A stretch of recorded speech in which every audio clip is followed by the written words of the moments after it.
Welcome to Takeaways, Life Lessons Learned. All right, my guest today is a very special friend. His name is Ofir Ventura. I'm going to give you two intros, one professional intro and one personal intro. We were talking earlier. I did a lot of Googling about you, and you're kind of everywhere, but it all pretty much says the same thing. So I actually took your bio verbatim from your profile on Twitter. Now it's X. So here's what it says. I'm sure you know what it says. I have no idea what it says. It says, Ofir Ventura is a successful businessman, lawyer, commercial real estate investor, as well as a dedicated philanthropist in his community. Wow, that's nice. Is that accurate? The people I paid to write that did a good job. That's good, right? So that concludes your professional bio. Let's go into It's almost completely accurate for sure. It's missing a couple things. Yeah. But we'll get into that. Personal intro. Ofir's been my friend for 30 years, little over, but plus or minus, it's not minus, it's over 30 years. Over 30 years. I know you for a long time. So I know you graduated from Chaparral High School, which it was an okay part of town back then. Back then it was okay, yeah. Yeah, not the best. You went to University of Arizona. Right. For 1 year. For one semester. One semester. You then came to UNLV.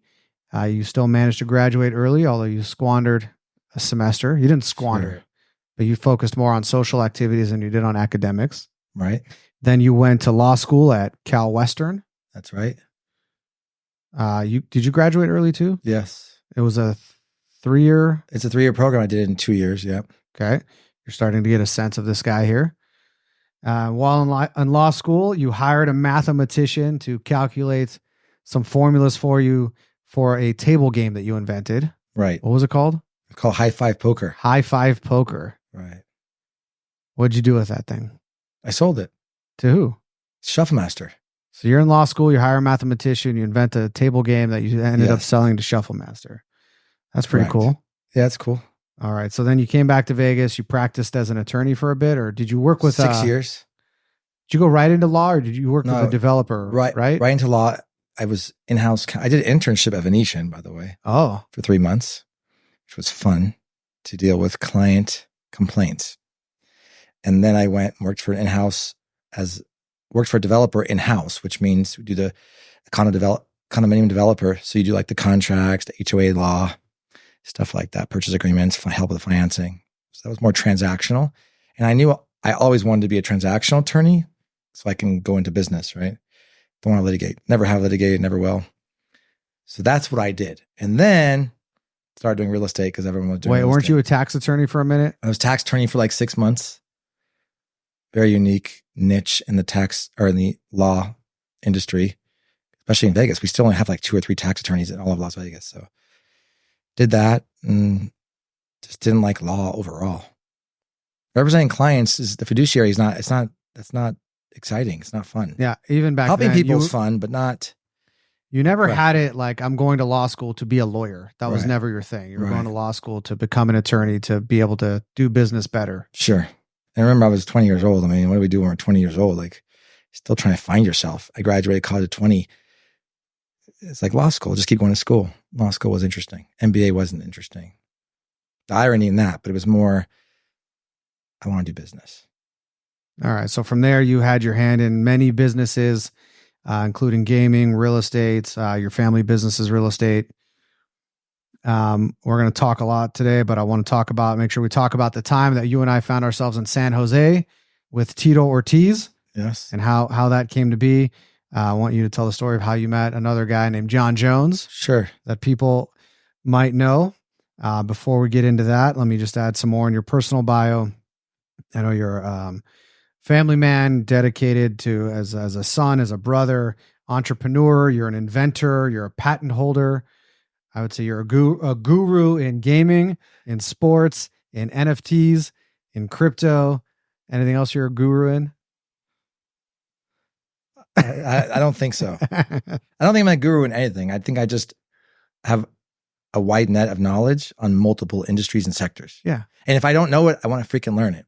And that's where the NFT thing came up. When NFTs were hot, I want to master it and learn everything about it. We'll talk more about your mastery of NFTs. Sure. But I'll add that you're smart, you're funny. Among your friends, we all know you. You are and have always been among the most generous. And so with that, welcome to Takeaways, Ofir. Thank you. I'm honored to be here. All right. Been watching quite a bit. I'm sure some of your other guests do the same, but been watching. Obviously, you've known each other more than 30 years. So when you're involved in this, and I like podcasts, I like radio shows, and when I can learn something, I'm attracted to it, right? So me watching now, finally being here, I think this is going to be fun. It's like surreal. It's not like surreal. You're like a celebrity now. If you were Howard Stern, that would be surreal.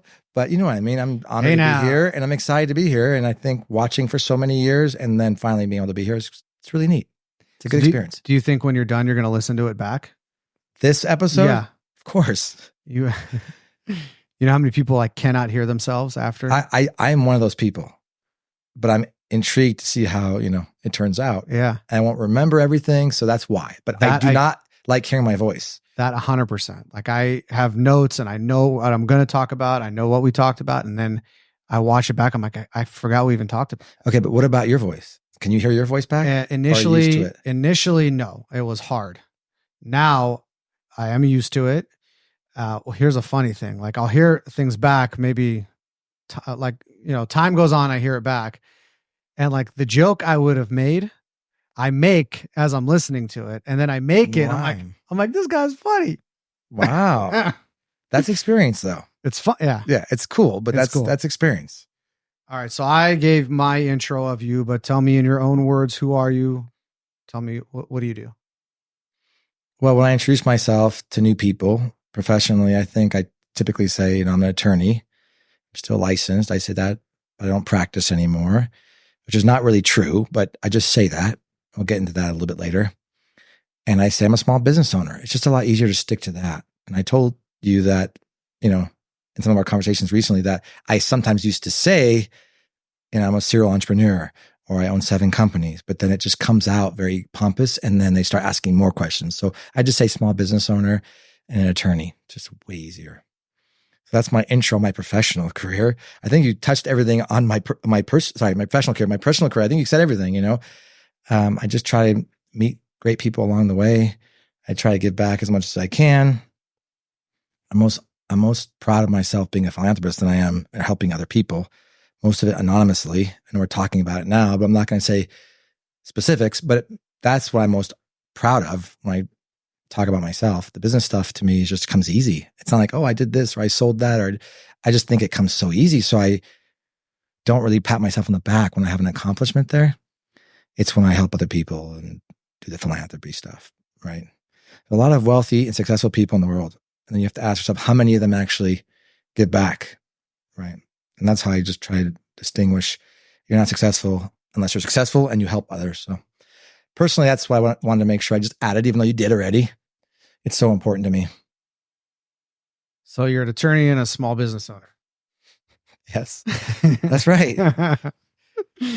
All right, maybe we'll pick that apart here in a bit. This show is called Takeaways, as you know, and it's about takeaways from people who have influenced me. You've been a significant influence in my life for the overwhelming majority of my life. So let me ask you, what has been the single most influential thing or event in your life that has shaped you the most? It's interesting that you asked that question because I don't think there's a definitive answer just on the question, right? And spoiler alert, you told me that question a couple days ago, right? So it's like I had 2 days to prepare to answer it. But it's not really like a single influential event. I'm going to answer the question. But the irony of it is it's you asking me it, and I'll tell you why. Because I still think about who I became and why I became what I became, how I'm shaping, right? It's all because of our 13 to 17 year gap, 13 years old to 17 years old, where we were in the youth group, right? Mm-hmm. So I don't know if you've talked about that on some of the other episodes. I've never heard you bring it up. Actually, I heard you bring it up once in one of the other episodes, but that's so influential to me because without those 4 years, I don't even know that I can do business. I don't even know if I would have passed law school in 2 years. Like, I don't know if I would have done any of that, right? We also had a fraternity together, but unfortunately, I don't feel like I got anything out of that. I feel like I gave more to that than it gave to me. But the 13-year-old to 17-year-old me and you, almost the same age, or 6 months apart, but was so influential to me to become a good student, after the Arizona stuff to become a great businessman, a great lawyer, like everything, a great person. So to answer your question, it would be our 4 or 5 years in the youth group. All right. So I want to talk about we became men fast in that youth group, if we think about it. That's a good way to put it. I want to talk about the youth group and what specifically that you're talking about that you would point to say that was the most influential thing. And then I'm going to talk to you about this question because I think you're going to find it very fascinating. Okay. All right. So what is this youth group? Well, it's called B'nai B'rith Youth Organization. It's obviously for Jewish people. And I think it's youth led. So it's, I would say leadership first, fun second, maybe. If I was describing it to youths today to join, I would say leadership first, fun second, and they intertwine. And so how do you make a 13-year-old a leader? Well, he looks up to the female and male 17-year-olds. And I'm just using that age gap. It could be 18. I mean, high school years. Let's call it, fact. I mean, it's a high school youth group. High school youth group. So those are the actual ages of the participants in the youth group. And then keep talking about this youth-led thing because there's something there. Right. So if I'm 13, I show up to this meeting and it's one with like Robert's Rules of Order. Robert's Rules of Order. Like it's very professionally run, but I'm 13 going, what the heck is going on? And then again, the 17-year-old, the leader who's been there for 4 years is who you look up to right away. Mm-hmm. And you want to be that person. And so you advance as a man, like quickly. You just become a man so quickly because you have mentors and leaders that are older than you. And a 17-year-old never looked down on a 13-year-old. As long as you were a member, you were treated the same and they wanted to help you progress, right? So that's how I interpret this. I mean, we can go for hours about what it was, but you learn quickly to be a leader and it was so much fun, right? My best friends to this day are still the ones I met in that youth group. You have a bigger connection to that because obviously your business partner today is from the youth group, right? In a different state. Mm-hmm. So that's true testament of what I'm trying to emphasize. But I'm not just doing that because you're in front of me. Mm-hmm. I said the irony just happens to be you're asking me these questions. So that's why I think those 4 years, I thought about this like 3 weeks ago, before I even knew I'd be on here, how much we talked about this the other day, but those years had an impact on my life. So I don't want to keep going on and on. Ask me a follow-up question. Who was your role model when you showed up and you were the young kid and you were the first one you can remember looking up to? Oh gosh. It's a good question, not to throw out names, but I think what I remember the most was the people out of state in the other cities, right? If I'll let the audience know that there was a region that we were in and it was in Utah, Arizona, Nevada. But the most influential to me were the ones that you meet for the first time at a regional event and they looked at you like they were your brother and they just met you and they're in a different city, right? So I think the influential ones were the ones from out of town that were older. Obviously, I had an older brother, so I met a lot of his friends through the youth group. So they were there to protect me always. The big brothers and his friends were always there. But I don't really have names to name. I just remember it was like a collective of out-of-towners and some locals that were there. So the youth group is both male and female. Correct.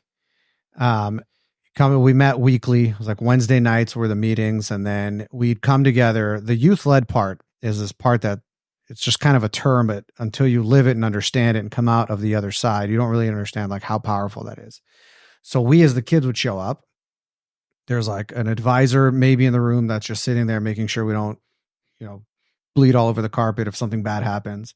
There's a city director that's in the office outside. One side of the room is are the boys, and there's like where we met. There was like a partition. The other side was the girls chapter. And we would have meetings like you talked about. There's a prepared agenda. We ran through Robert's Rules of Order, new business, old business, updates, committee updates. So you're learning all this real life stuff very early on. And it's kind of like, oh, this is what we do there. It was, it was like a game to learn Robert's Rules of Order. And it was a game to like know how to go through an agenda and ask for, call for order, call for clarification, call for the question, and everybody would vote and you'd come up with a decision. And it's us that were planning our own events. Right. So we do. That's where the fun part comes in. That's the fun part. Social aspect, right? So, the events range as you would expect what high school kids would want to plan for themselves, but you have to plan it. You have to call the venue. You have to get the pricing. You have to prepare the budget. You have to get the things, and then you have to execute. So that's where like the business training came in also. That's right. So looking back, it was very powerful. It was very influential. you talked about the friendships that we made. So our region you were talking about was Salt Lake City, Vegas, Phoenix, and Tucson. Now you went on to be the regional president. Did you have any international? No. So we did go to a couple of international conventions in the summertime. So there's like now a network that you're getting exposed to, different levels of leadership, more responsibility, different responsibility. So it was all wonderful. Now, to the people that are like, so Jared Katz is my business partner. We partnered up in 2007. He was in the youth groups called BBYO. The boys chapter was AZA. The girls chapter is BBG. But he was in AZA in Arizona, came here for UNLV. Fast forward, he started his career with your brother and sister in their brokerage. And then he and I partnered up, and here we are. So my business partner is a youth group friend. Right. Just to kind of elaborate a little more on what you were talking about. There's a guy named Aaron Silverman. Do you know who that is? Yes. I'm being facetious. Right. If it's not coming through. So Aaron Silverman was in AZA in Salt Lake City. And probably in 2017, he was in town and we were at Sammy's for lunch. And he asked Jared and I this question. Like, let me ask you guys something.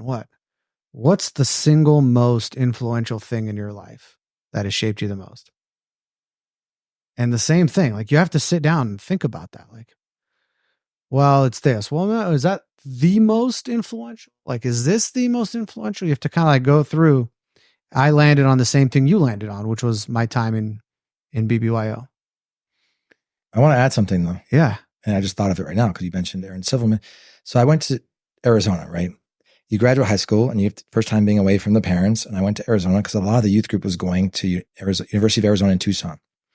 But when you say single most influential, one of the things I wanted to touch on is I also kind of failed out of Arizona, kind of screwed off a little bit. And it was my first time feeling like a failure, right? So I never thought I would. To prep for this, that I'd be bringing this up, but it just hit me when you brought up that story. That coming back home to Las Vegas and feeling like I dropped out or I failed or whatever the term to use was, that's not me. Like I'm like a born winner and I'm very ambitious, right? So that's when everything started to go, I'm going to finish school early. I'm going to get straight A's, right? I'm going to go to law. Like a lot of the, oh yeah. So just something to keep in mind that could be considered one of the single most influential, even though I took a negative and turned it into a positive. But it wasn't good to come home and know that, oh, he's back. It's like it didn't work out or what, right? You're not supposed to care what other people think, but a lot of times it was what I thought of myself as like a failure. So that actually turned my whole life of events in life from 17, 18, all the way till today. That wanted to share that with you. To prove that you're not a failure, you're going to graduate college early now. Yeah. You're going to graduate law school and do that early too. Yeah. You're going to be an overachiever, right? Because of that one semester that you. Yeah. And that could be a very influential event in my life that I thought I could do whatever I want. If I can get away with things, I thought school would be easy, and it doesn't work that way. But sometimes you need that in order to succeed. You need, right? I'm sure business you talk about the time. You get kicked down. It's not about how you get kicked down. It's about how you recover from getting kicked down. But you learn much more from your adversities or your losses than you do from, oh, that went well. You don't really learn much from that one well. It doesn't cause you to stop and reflect in the same way that when you get your ass handed to you for whatever reason, that makes you stop and reflect. For sure. And action, right? Because people could talk all they want, but take action. Yeah. Another thing that you and I kind of talked about was memory, and how at this point in our life, memory is an interesting thing. It's like, I think I remember that, but then someone remembers it differently. Or this concept of shared memory. Like I rely on Jared for some of our college years. So like, who was that again? Or remind me about that trip or whatever. And how with spouses, one or the other or both, someone, or, you don't like sit down and talk to your spouse and say, hey, you remember this and I'll remember that. It's like someone remembers something and the other one remembers the other thing. And when I ask my wife, she might roll her eyes at me because I can't ever remember that thing that she always remembers. But in sitting down to think about, what am I going to talk to Ofir about? I wanted to try and challenge myself to come up with the first memory that I can remember of Ofir. Okay. So the one that comes to me is we were driving to Temple Bet Shalom, which is where the youth group was meeting. I don't know, though, if we were going to the youth group meeting or if it was something else. One of my first friends on earth is this guy named Isaac Blumberg. I met him in preschool at Temple Bet Shalom. So he's been a fixture in my life forever. Isaac and you, I think, were in the back seat. I think my mom was driving. I'm pretty sure it was her big white Cadillac that she was famous for. And I think we were going to Temple Bet Shalom. That's the best memory, first memory I can come up with. What do you have to say to that? Well, I want to say a couple of things about memory.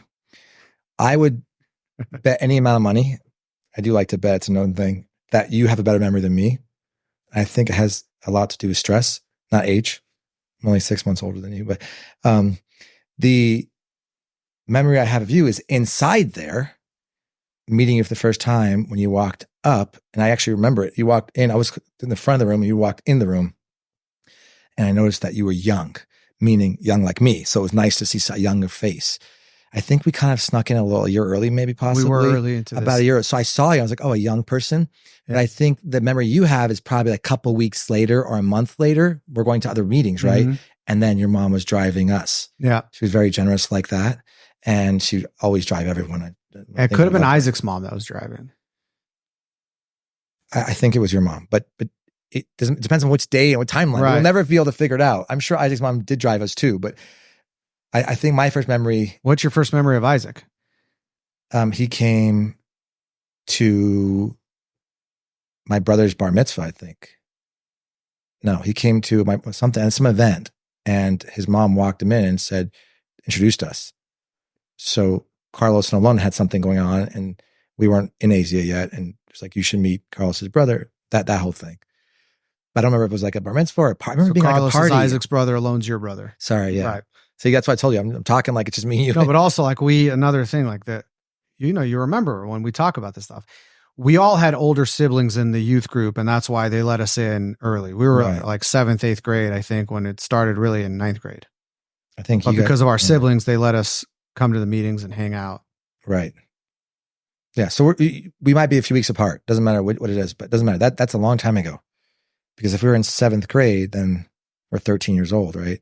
Yeah. If we were younger, we were in 12 years old, whatnot. So it goes way back. All right. So let's. But I hate talking about memory. Oh man. Why? I think I just lost so much memory, and I think it has to do with stress, work stress.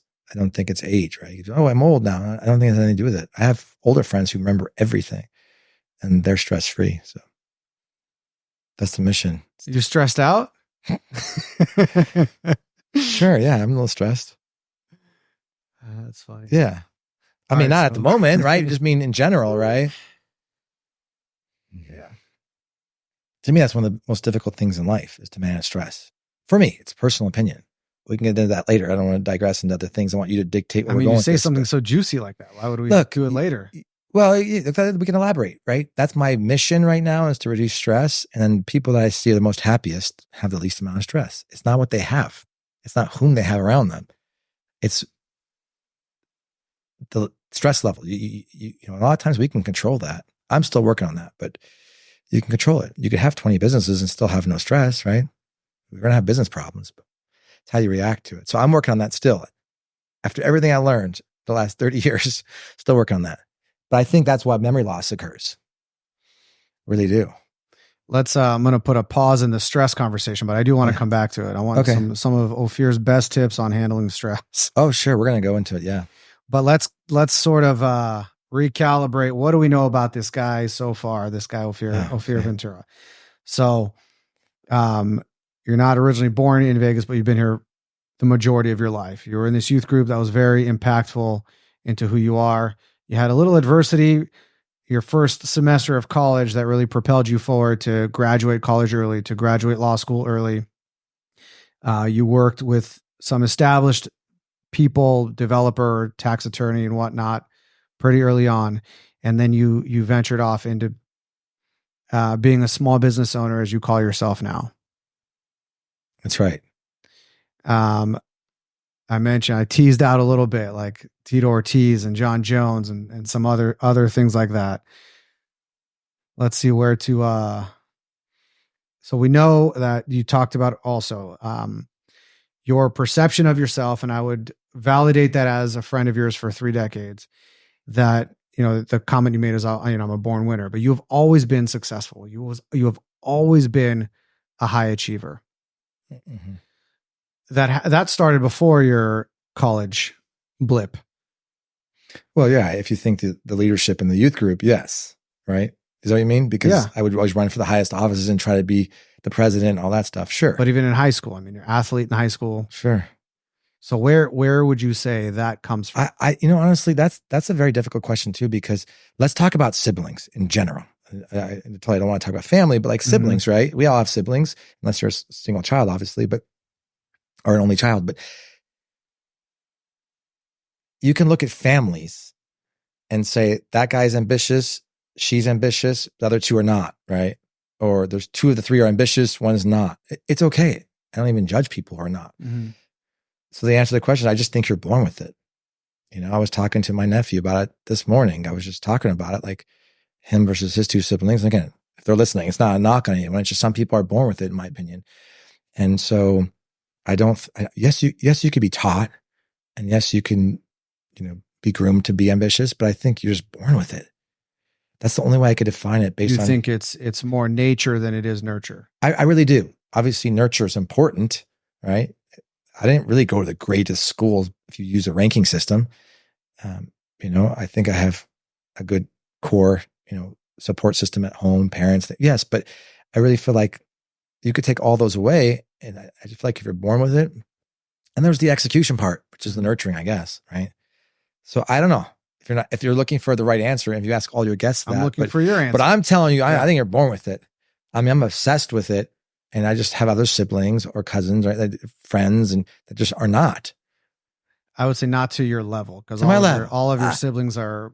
They're all successful in their own right. They're pretty successful. Thank you for correcting me, because they're going to listen too, and they're going to go like, "Mother, this guy's talking to my siblings." But I know what you mean. You're right. This is more about like the actual questions. Like here, you're born, like all of your siblings are successful. All successful. But here you are an outlier in all of the success that you have achieved. Yes, I think they would, if you ask them the question, they would say that we're all ambitious, but I'm the crazy one, or I'm the risk taker, or, which I consider compliments, by the way. So you're right. I should have done levels to your question, so I don't feel like I'm talking negatively about anybody, but I feel like to get to the level that I'm at, I'm just going to talk about nature. I don't know. Genetics, I'm not sure, Maybe the water I drank when I was younger, I don't know what it is, but you're right. All the candy, it was all the candy. Yeah. Sugar's a big problem. Big problem. But I haven't had sugar, by the way, in January. So, I mean, it's February now. Like dry January with sugar? Yeah. I mean, stevia. Is this part of your stress reduction or something else? It's part of it. It's part of the new plan, but we won't have to get into that right now. I just meant, yeah, you remember me. We go back 30 plus years. I remember the pantry. You always stop at the pantry. Sugar addiction in my entire family. You like those little chocolate things, right? With what's the white stuff inside? Yeah. We can go on about sugar. What are those called? You always have those in your pantry. We have, don't want to talk about addiction on this episode, but if there is one, that's mine for sure. But I haven't had sugar since like the 29th of December or whatever. How's that going? It's going good. I think once you get past a certain point, anything you can get rid of anything. Yeah. And I don't like to use the word addiction. Shouldn't use that, but just my favorite thing is to eat sugar, whether you're stressed or lack of sleep or after work, like just sugar. It's just special. So special. And then, it takes a few weeks to get over it, and then you're just over it. Yeah. All right. Let's go back to your bio on X, formerly Twitter. Okay. The one that says that you're a businessman, a lawyer, a commercial real estate investor, and a philanthropist. I want to understand each of those. Okay. Do you want to go through some timelines so anyone listening can understand? Let's just forget law school. Let's go past law school from here going forward. Okay. So you get out of law school, we're practicing attorney. You mentioned that a little bit. I would call around a 6-year period of where I practiced law. What I did is I started a gaming company that held intellectual property. You mentioned patents. So started in law school and carried over till I graduated. So I'm practicing as an attorney, making horrible salary. I think about it, I don't even know how I got paid so little back then. And I started the side company. I keep inventing games, right? When you grow up in Las Vegas and you have the mindset that I have, I'm obsessed with math. I love gambling. I love player psychology. I love volatility. Those are things all come together. And I thought, how can I monetize that? And it started with creating games, right? So I'd create a game, I file a patent, and I just put it in the portfolio.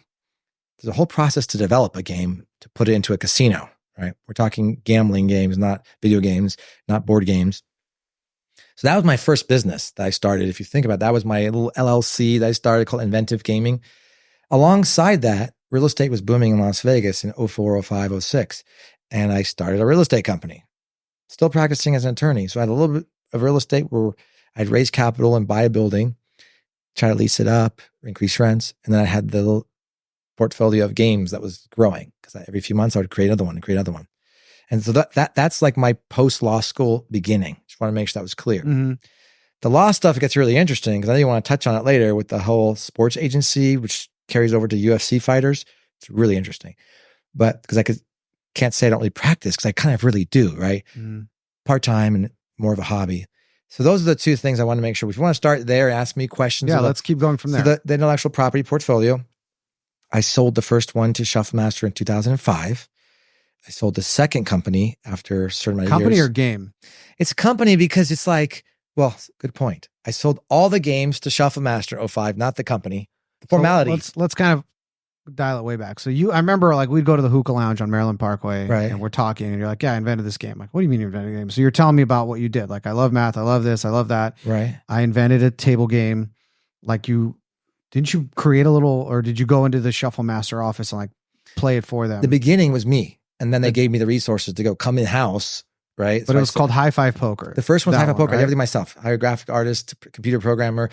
The computer part was just to show the game. Mm-hmm. So you don't have to shuffle cards. There's like a video demo, the math. And so you go pitch Shuffle Master? Yes. They have like a place you call and say, hey, I'm a guy who has a position who makes the games for the company, and they also acquire outside games, and you come and you pitch them, just like Hasbro does. Hasbro, Mattel. For toys, for board games and things you like that. pitched this table game. They liked it. They created a relationship with you. Did they just buy it? They bought it. They bought the game from you. Yes. So this is your first. Okay. So they sold the first game. Then eventually, when I said company, I meant they bought the 6 games in the portfolio. They bought the 6 games. I got it. Yes. And then I formed, after the non-compete was up a few years later, I formed a company again and got deeper into the games, meaning like try to get them out into the field myself so that you get more profit when you sell. Okay. So I developed them deeper. So understanding this business, you did say like, okay, I can invent a game, but like actually playing it in a casino, it's a whole process. I imagine it's like, I can go shoot a movie, but getting it distributed into movie theaters. Great point. I'm going through a studio maybe, or I don't have that kind of distribution. So I go through a Shuffle Master or somebody else. Right. And there's also things that you have to do in order to get into a casino, right? Gaming is highly regulated. So you have to have a license, or you have to have the GLI certification. That stands for Gaming Laboratories, Inc. Mm-hmm. They're a neutral third party that certifies your game, so it's fair to the public. So now I don't want to bore anybody, but no, but it's interesting. The more you do, the more you make. When I was saying you're a guru and you started blushing, but like, so now you're starting into getting, you have to get into understanding gaming law, licensing and law and all some that stuff, law, right? But mostly I think just processes of how to go from A to Z. A being when you first create the game in your head, to Z being actually in the casino live. I don't. Did you ever show up to a couple of my debuts? Like when we the first day in not debut, Fitzgerald, like we walked through a Flamingo casino and where there was a high five game. Okay, and it's like it's a surreal moment. Like you're in some other casino that it wasn't Shuffle Master, but like we're not even like in Flamingo Vegas, Hotel or something. Somewhere. Oh, and it went to the Indian reservation, the Native American casino. And it's like, this is my game. And That's it's right. like, this is the thing that you invented. And now it's here physical, and there's strangers that have no connection to you whatsoever. It's like your friends are appeasing you or your net, where it's like, there's some random dude trying out this game, like learning, like reading the thing on the table. That's how it works. The dealer kind of has to explain it. That's right. So, and you made how many of these? 20 plus. 20. but I sold the company, like the entity, in 2013 to AGS, right? So it was 6 games or so sold to Shuffle over a 5-year period. The non-compete was up, and then I sold the I kept building more and more games or adding more and more games. And then finally in 2013, I sold the company to AGS. So that's my first foray into small business, even though it wasn't really like I had employees or I had a land-based business or a merchant account or anything like that, but technically it was a business. So I did that. So now at this point in your timeline, when we talk about quote unquote businessman, it falls under legal, gaming, and real estate. Sure. Right? Yeah. All right, keep going. Well, what happened next? On the other businesses I've been going, the timeline was real estate. I told you about real estate, right? Yeah. So you're syndicating. It's really interesting. You're brokering too, aren't you? Or not really? Yeah. Brokering was easy. So like I got licensed as a broker, an agent to say it the formal way, right? Because I wasn't the broker, my sister was, and I was brokering deals in 04, meaning 05, with third 06. parties, buyers, Third sellers, parties, landlords, houses, land, everything. Okay. Because it was just an easy thing, I thought. Introduce somebody, go there. And again, I mastered things. So I wanted to learn from A to Z. How do you broker, right?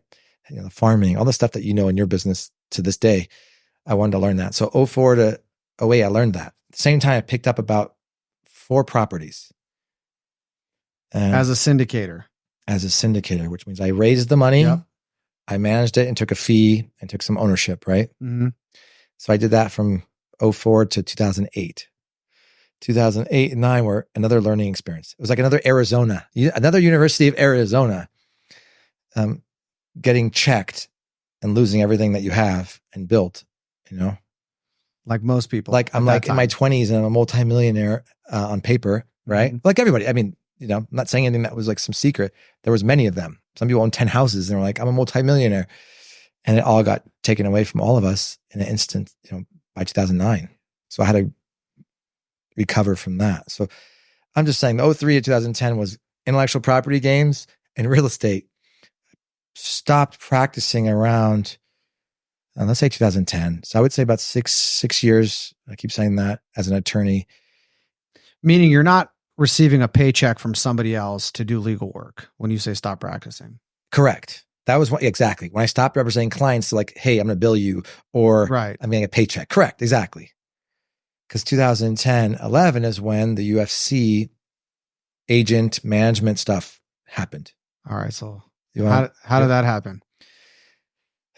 So being an attorney, I met a friend through a friend, and one thing leads to another. You get introduced to people, right? Hey, this attorney wants to help you, or I need help. You have an attorney? Sure. I know this guy that knows a guy. So I think a little bit of luck. I was introduced to Tito Ortiz, right? Who was well known back then. I mean, he was so I got into mixed martial arts in high school. It was maybe around 93. It was still the Zuffa era. It was still when it was a competition between the actual martial arts.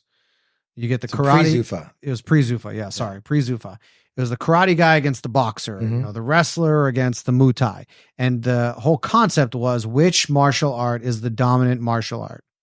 And this guy named Royce Gracie shows up and like dominates everybody with Brazilian Jiu-Jitsu that his father invented.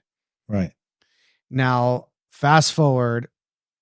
So, Zuffa acquires this thing and they bring it to the mainstream. Right. There are all these entities out there that feature mixed martial arts, but it's all underground, hard to find. Sometimes they would do the original UFCs were on pay-per-views, but as a fan, you can't really consume it until they bought it and now made it mainstream. One of the first mainstream stars is Tito Ortiz. Right. Ground and pound. Right. So think of a newer sport in the world. This is a global sport. But the superstar at the time gets introduced to me. And it's like, what's going on? You meet, well, I need to do some endorsement deals. I need someone to read a contract. I'm in a little bit of a dispute. Can you help? And I'm young and I'm ambitious and I'm thinking to myself, I got you. Let me do this. And this is like fun for you because we were both fans. Yeah, because we were both fans. We're both like, I can't believe it. Exactly. I would pay to do this. Yes. But and then he said, how much are you going to charge me? I said, listen, I'm not going to charge you $1. Let me help you. You see what, if you like how I operate and They like my work product, and then we'll figure it out later. And that's how it started. It was like free. Wow. So I started doing some endorsement deals, contracts, name, image, likeness rights, protecting that. And then things started getting heated with UFC, between him and UFC for contract negotiations. So I got a little deeper in, and it gave me experience. Gave me tons of experience, and I loved it. And I want to say this. In law school, they have this image of what you want to be. And there's no like, I want to be a or there's no like, in law school, they just have electives, but there's no like, I'm going to be a family law attorney. I'm going to be a, transactional. I'm going to be a criminal defense attorney. You don't have that, right? You just go in and graduate and you figure out your niche. You can do internships. You can choose a path to get closer to that, but you don't have one. My point being is there's two things that I was obsessed with too. And I said, mass tort litigation, which I'll explain what that is, and sports agent, right? So you're in college, everyone's, I'm be a lawyer. If you're athletic or you're into sports, you want to be a sports agent. It's not what it sounds like. It's not as good as it sounds, but that's what it was. So I show up and I'm like, I want to be this and that. The irony of that too is I ended up being a mass tort attorney, I ended up being a sports agent. Again, not as good as it sounds. Now, mass torts are like class action litigations where you sue big pharma and the tobacco cases and all the oil spill cases. Those are like mass torts. Mm-hmm. Torts are basically a negligent act of something, an act that harms the same class of people, basically. We'll call them class actions. It makes it easier for people to remember. They've heard that term more. So I ended up being both. But I come back to the sports agencies. There you are. Now I have my first athlete in 2011, and I could be a sports agent. It's really neat. So that was more just fun, and also like, hey, I'm an attorney. Is there something like we talked about gaming, you have to get a gaming license or whatever. Is there something in the sport to be a sport agent? Is there later on certification? Is there a you just regulatory association? Is there very good question. Like so this is the fun part about being an attorney. You're exempt, right? So if you're a manager, you have to register. If you're a promoter, you have to register with the state athletic commission, state by state, not nationally. It's really expensive and really annoying. But if you're an attorney, you're exempt. So that made it easy for me. By the way, if you're a real estate agent, you're entitled to a commission. You must be licensed unless you're an attorney. You're exempt. So still licensed, but you get my point. So yeah, great question. But I want you to know, I took the NFLPA test, National Football League Players Association test. Mm-hmm. There you have to be licensed to get any commission off an NFL player. Mm-hmm. And I did that in 2017, passed the test. It was a pretty hard test actually. And then I became an NFL agent for 3 years. But again, it was more like a dream to be an NFL agent. But then once I started doing some work in that space, I was like, this is not for me. It reminded me of being an attorney with a client, right? You do everything for them. So much work and very little pay, maybe sometimes underappreciated. So I gave up my license 3 years later. But so we jumped from 2010 with mixed martial arts to 2017 in NFL. I just wanted to add that wrinkle in because I'm still technically helping some UFC fighters, and I don't charge them, and I just love it. So there was a time there were 60 something fighters. Now it's down to 2 or 3. That's it. So you went from a chance meeting with Tito Ortiz to say, I'm going to help you out. Right. To 60 fighters. Right. It was hectic. My phone never stopped ringing. It was fun. I just feel like it was something you needed to do full time. And once you know my bio and understand that I like to jump from thing to thing or business to business or do more things, I wasn't able to if I was representing that many fighters. So I dwindled that all the way down. Kept a couple of friends in the space who are still my friends to this day. And if they need help, they know they can call me. Still a few. So that's good. How'd you meet Jon Jones? I met Jon Jones at a charity event. I was doing some work for a high net worth individual who was crazy about UFC just like I was. And we had just watched him win the title in 2013, I believe. No, 2011, 12. I can't remember. Memory. Somewhere 13 years ago or so. Uh-huh. It was like a couple years into Maybe I met Ortiz in 08. Jeez. Sorry. It wasn't 08. Was it? Oh, Ortiz. Yeah. Yeah, Ortiz. So a couple of years after Ortiz, I was representing this high net worth individual, and we had just watched the fights, and he's like, I want to meet him. It wasn't me. It was him. And I just Googled it, and I saw that he was doing a charity. You can bid on training with him. Mm-hmm.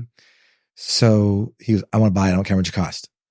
So I sent a ping over to his manager who was in Miami. We happened to be in Miami, really big coincidence. And then it was like $8,000 and it's for charity, all for charity, for autism, school for autism. And called the guys, like, we want to lock it down now, 8,000. He's like, okay, wire the money, prove it to me. And we did that. And then he shows up to training and we called and said, we don't want to do training. We just want to go to dinner with you. Is it cool? He goes, yeah. So we went to dinner. So we actually, not me, the client at the time, he bought a charity package to have dinner with Jon Jones. I met Jon Jones. The rest was history, by the way.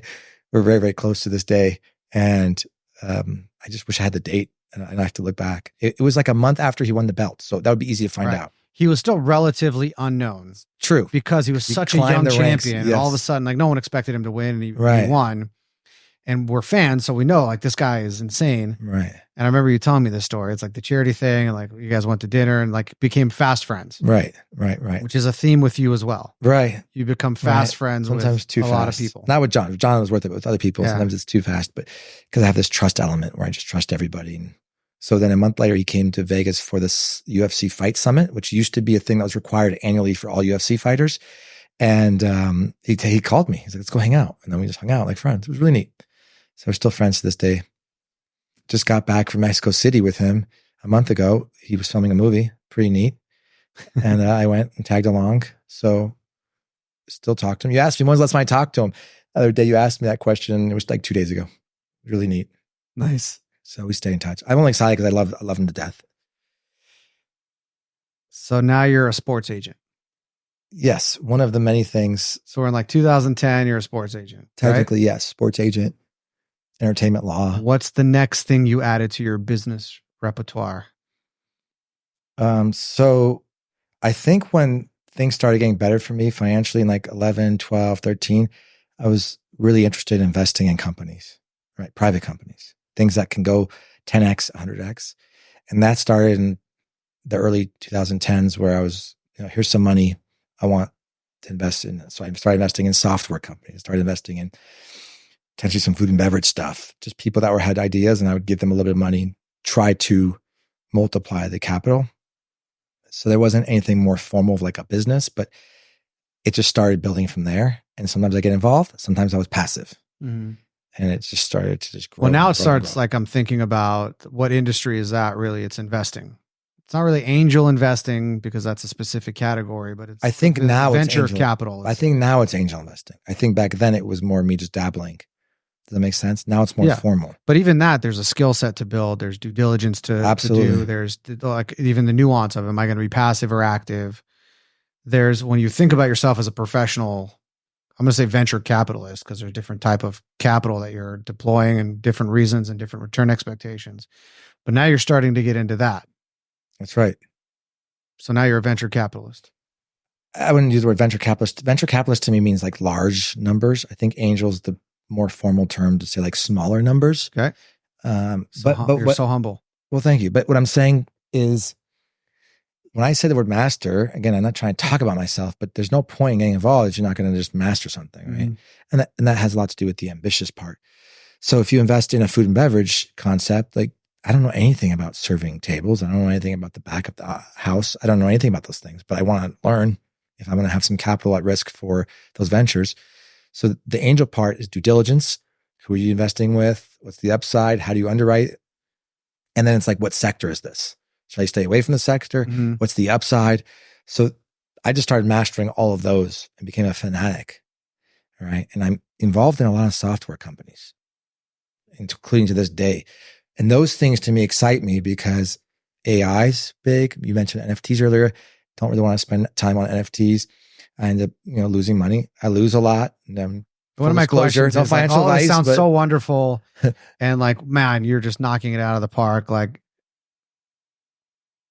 are there losses? Sure. Clearly there's wins. Yes. But like, how do you think about that? There's losses and wins. I think there's two paths here on the small business owner side. One is the angel side where I'm passive, and one is the operation side. And I want to delve into that a little bit more if you're okay with that, right? So like, what business do I have, right? So I have a gas station, right? Oh, why a gas station? Well, that's a whole other story of how I get involved. The opportunities come to me. I have to decide if I want to be involved. And then if I do, am I just writing a check or am I involved in the operations? If it's in the operations, eventually I like to have a profit sharing president or CEO or an operating partner who's my partner, who operates, and he or she gets a salary on top of it. So I don't have to worry. So I divide them into two different categories. And that after 2013, when I sold my company to AGS, that was like a big windfall. And it was nice to be able to go, my own money. I can invest here, invest there. I want to start another company and do things like that. So 13 onward was when I was really telling people I'm a small business owner and I want to buy companies or invest in companies or start companies. Okay. So 2013 is sort of a fork in the road for you. Not a fork, but another kind of jump off point where you're not just starting the business, creating the equity within it, and eventually you sold it. But now you're like, I've got money to invest in other businesses. That's right. Let's go back to what is the first business you ever started? Well, I said it earlier, it's the intellectual property. Is that the first one? It has to be because while I was in law school. And then when I got back from law school, I had to form my first LLC, limited liability company. So that technically is a business. But then I also bought my first building in 2004 or 5, right? As an owner, I was like, whoa, I own my own building. I mean, yeah, I had investors and I had another partner. So that felt like a small business. You're right. You understand what I'm saying? So, yeah. And then from there, if you're saying like what's specific from 13, 14, 15, 16, accumulated an ice cream shop. It sounds crazy, but it's on the strip, right? A daiquiri bar, a lien company where I buy accounts receivables. Always had the law firm. Well, not always. From 2009 onwards, I formed the law firm, even though I wasn't really practicing. So that way I can invest in cases and get referral fees, like things like that. So it's too hard to just say this was my first business. But if you go on the timeline, the gaming company was my first small business. There wasn't like an ice cream stand or something when you were in junior high? You want to go back further? I mean, I guess baseball cards and comics and those things I loved, man. I still love collecting stuff, by the way. Collecting things is fun. I don't know if that's a business, though. It's a hobby more, I think. Right? All right. What sectors are you in now? You talked about food and beverage, software, gaming, clearly. I have a finance company that finances accounts receivables for medical bills, most geared towards car accidents. Have a real estate development company and the real estate brokerage, right? I have a law firm is still functioning because of the mass tort cases. I didn't really touch on that, but I have a digital marketing office in Florida, do digital marketing for clients. My favorite business is the one I'm in now. My favorite business. What are you in now? iGaming. It's basically online gaming. It's basically what I've been doing this whole time, gambling. Why is it called like iGaming and not e-gaming? Well, because of gaming, the term gaming came around in the last 10 years and surpassed our gaming. Gaming is gambling when I say gaming, but gaming for the world now is esports, video games. I see. So you'll talk to me like, I'm in gaming. By the way, the original gaming was hunting game. Nevada, Vegas came around in the 70s, 80s, and gaming became all gambling. And then the millennials, Gen Z, 2000, early 2000s, gaming Never is now thought about that. Gaming is now sports. When someone's like, I'm in gaming, yeah, and they're young or older or whatever. So I say older, meaning like not. So you could be under 18, so I'm in gaming. You could be 23 years old, I'm in gaming. Oh, really? What do you do? And they go, I'm a Dota champion. I'm a League of Legends champion. I'm a League of Legends competitor or whatever. Or sometimes they have ancillary businesses tied around video games. Video games is a massive market. By the way. And the globe, they'll tell you it dwarfs our gaming, which is gambling. So they adopted the term iGaming. iGaming means internet gaming. Still could be confusing because internet is also video games. But iGaming now is a term we're using for online casinos. Got it. Okay. Sorry. Hope I'm educating someone. Now, I think this is actually when this is going to get fun for others to listen if they don't know me. You think it's been boring this whole time? Not boring, because you're getting to know me and all that. I think it was is a good prelude to like what we're about to talk about, which is me, and takeaways, right? I think. Yeah. So I'm into iGaming now, and it's only been not even a year. In May 1 of 2023, I acquired a company in the UK that has online gaming license, and people can go on and bet sports and gamble. I need to update your bio to international businessman. Right. I'm going to London in 2 days. So 2 days. So I say this to you because I want to leave someone out there listening with something that's important. And it's really important to me to have that message. And one of them is you got to love what you do, right? You got to love what you do. And I feel like with all the businesses, great, their success, you have to love what you do. And I know that people have unfortunate circumstances. It's like easier said than done. I'm a big advocate of easier said than done because I'm a great teacher, a great mentor, and a great preacher. Mm-hmm. But maybe I'm just an average practitioner. I think we all have some of that in us. But I say that because I'm sitting here saying it's easier said than done. So I don't want to be like, yeah, he's just successful because he had a lucky break or whatever. At the end of the day, I want to leave somebody out there that's listening with, you got to do what you love. Sorry. If you make $200,000 a year, but you could make 80 and do what you love, I'm going to be the first person to tell you, go make 80, right? Despite my success and whatever. Mm-hmm. Why? Because, we're going to go into like life or religion or anything like that. But I mean, spirituality, whatever you want to go into, I just feel like, life's too short, stuff that everyone knows. You got to do what you love. So talk about myself now. It was October of 2022. I said, I'm going to stop doing what I'm doing because I have operating partners. I have CEOs and presidents. I can take a scale back and make my time available. I want to do what I love. And so iGaming came to me in October of 2022. I closed my first transaction May, and I started 2 more startups. So I have 3 iGaming assets and I love it. Still have the same stress, still have a staff, still have problems. But for some reason, that stress is not real stress to me because I love what I do. Pretty cool. Yep. So tell me, what is this iGaming thing that you're into? So it's just a online website. Again, licensed. Nothing is underground because you'll hear about underground gambling. I don't do any of that stuff. It's UK and England, Ireland, Scotland, Wales. And you could literally be on the toilet and put your credit card in and just gamble. Like it's legal there, right? In the US, it's not legal to gamble unless you're in a state that has legalized online gambling. You're in New Jersey, you can do it. You just go to like FanDuel or DraftKings.com and you just put in your credit card. Mm-hmm. They scan your face. It's all age verification. The technology has caught up, but we don't have a national law that allows you to gamble like in the UK or Canada. Canada, you could just be like, we could show up in Canada right now and just, I want to bet on that game and just put your credit card in and gamble on it, right? We weren't raised that way in the US because we never had, it's called the Unlawful Gaming Enforcement Act. We had that after the poker bust. I'm not going to go into all the history of it, but I say that because it's that easy in those 4 countries. So I acquired it and then people go on and gamble, right? And so I did start up as I learned everything. The word masters could come up a few times. I wanted to master that. I flew to Malta. I flew to England. I just wanted to meet as many people as possible, learn, meet vendors, partners, strategic partners, and I just talked to everybody. And then I got really into it and same thing. And I love it to death. So then I started 2 more with the knowledge I had from the first one. So there's 3 more sites. And one covers Curacao, mostly Latin America. And then one is US based, which is considered a sweepstakes site, but it's a little different than typical online gambling, but pretty much the same idea. And it's only slots. So that's what I do now. If you're like, what do I do with my day now? I've slowed down the angel investing.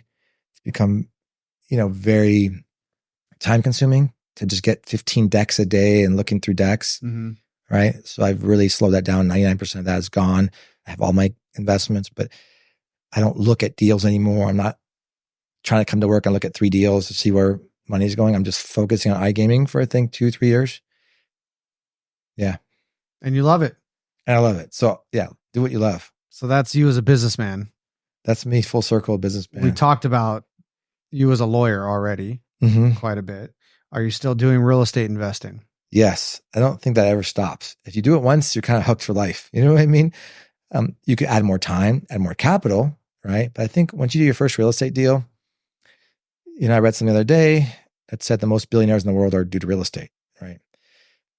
Real estate's real estate. It's never really gone down. What I mean by that, so everyone's listening, like S&P 500 has never really gone down. Of course it's gone down, but overall it does this chart that we've seen over 100 years of real estate and stock market, S&P 500.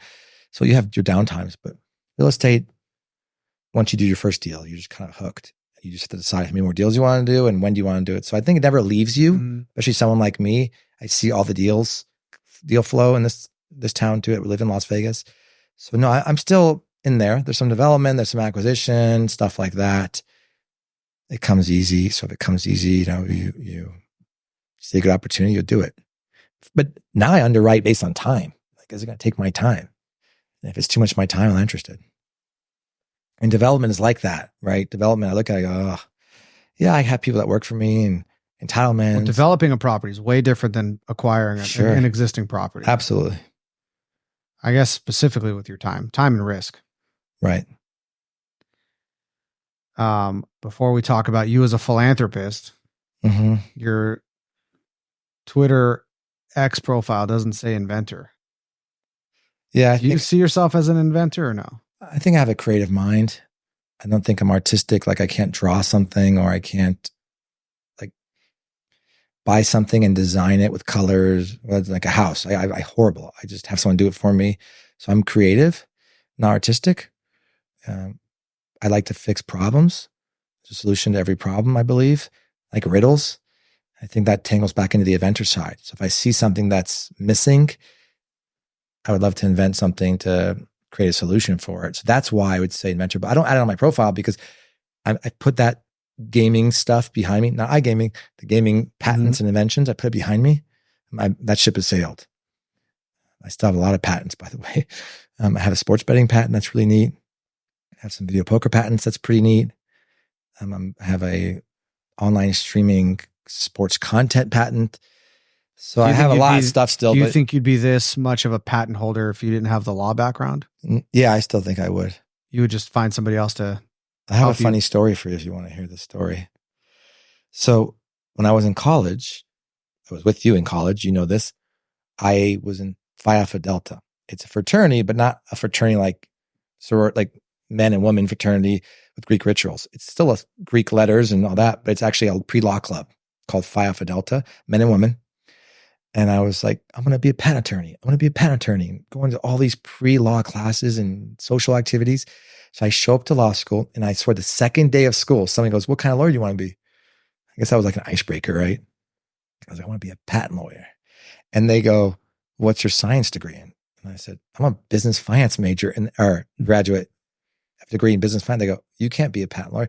And I swear to you, I felt like the dumbest person on the planet because I had no one at Phi Alpha Delta ever told me that to be a patent lawyer, you need to have a science degree. I looked up that day and you have to have a science degree to do patents. By the way, I think I would have been a horrible patent writer. I just think it would have been nice to have been able to do it. I would have invented 100 more things, 200 more things if I was able to write my own patents. Long story short, I got back to Vegas and I hired patent lawyers and I tried to find the most cost-effective ones. So just a lesson for life, right? I didn't even do my homework to know that you need to have a science degree to be a patent lawyer. And I could have went back to UNLV for like a quick 1.5 year type thing, got a second degree. I looked into it to get science, but I just didn't do that. So a few years ago, cryptos and NFTs took off. Yes.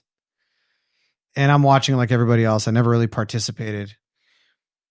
But I was at your house one evening. Maybe we were watching a UFC fight. And you've got your laptop or at the kitchen counter and you're showing me this NFT project that you wrote in your hotel room. Right. Am I getting it right? Yeah, you're right. You're getting it right. Tell me about that. So when things go crazy in the world, and if it's early, I mean, again, I just want to learn everything about it, right? Like AI is huge right now. I'm learning so much and I know a lot more than people probably think. Blockchain technology, which includes crypto and NFTs, which I know is still confusing to a lot of people. You could read one simple book and be a pro in like 2 hours, by the way. Or go online and watch YouTube videos.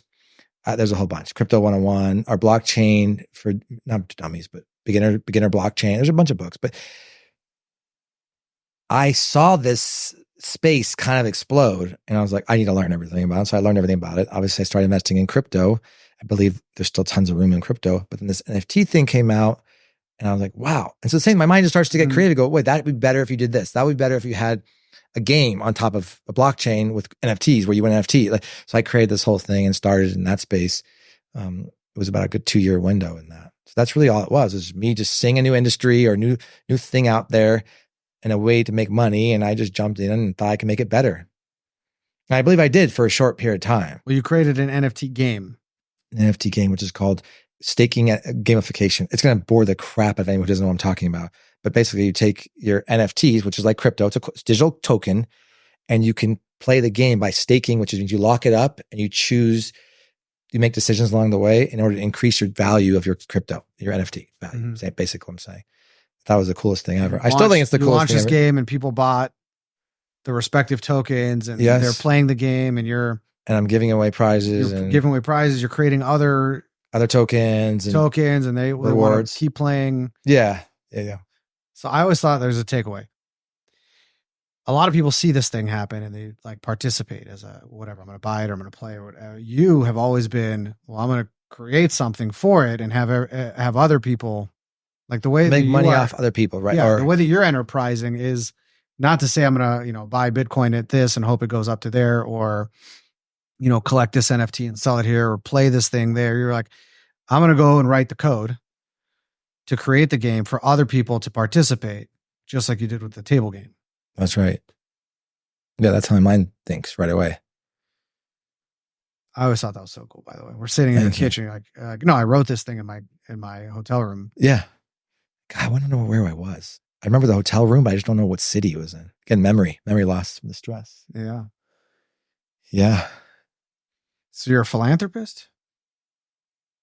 I mean, look, I don't want to be called a philanthropist. I mean, no, you do want to be called a philanthropist. I mean, it says so. How do you on define Twitter, that? Yeah, it's real. But if people are looking at me from the outside, I don't want them to think I'm just some business in your mind. Look, you have to give back. I don't care if you're successful or you're mediocre in life. Based on your own personal opinion, you've got to give back. Got to do it.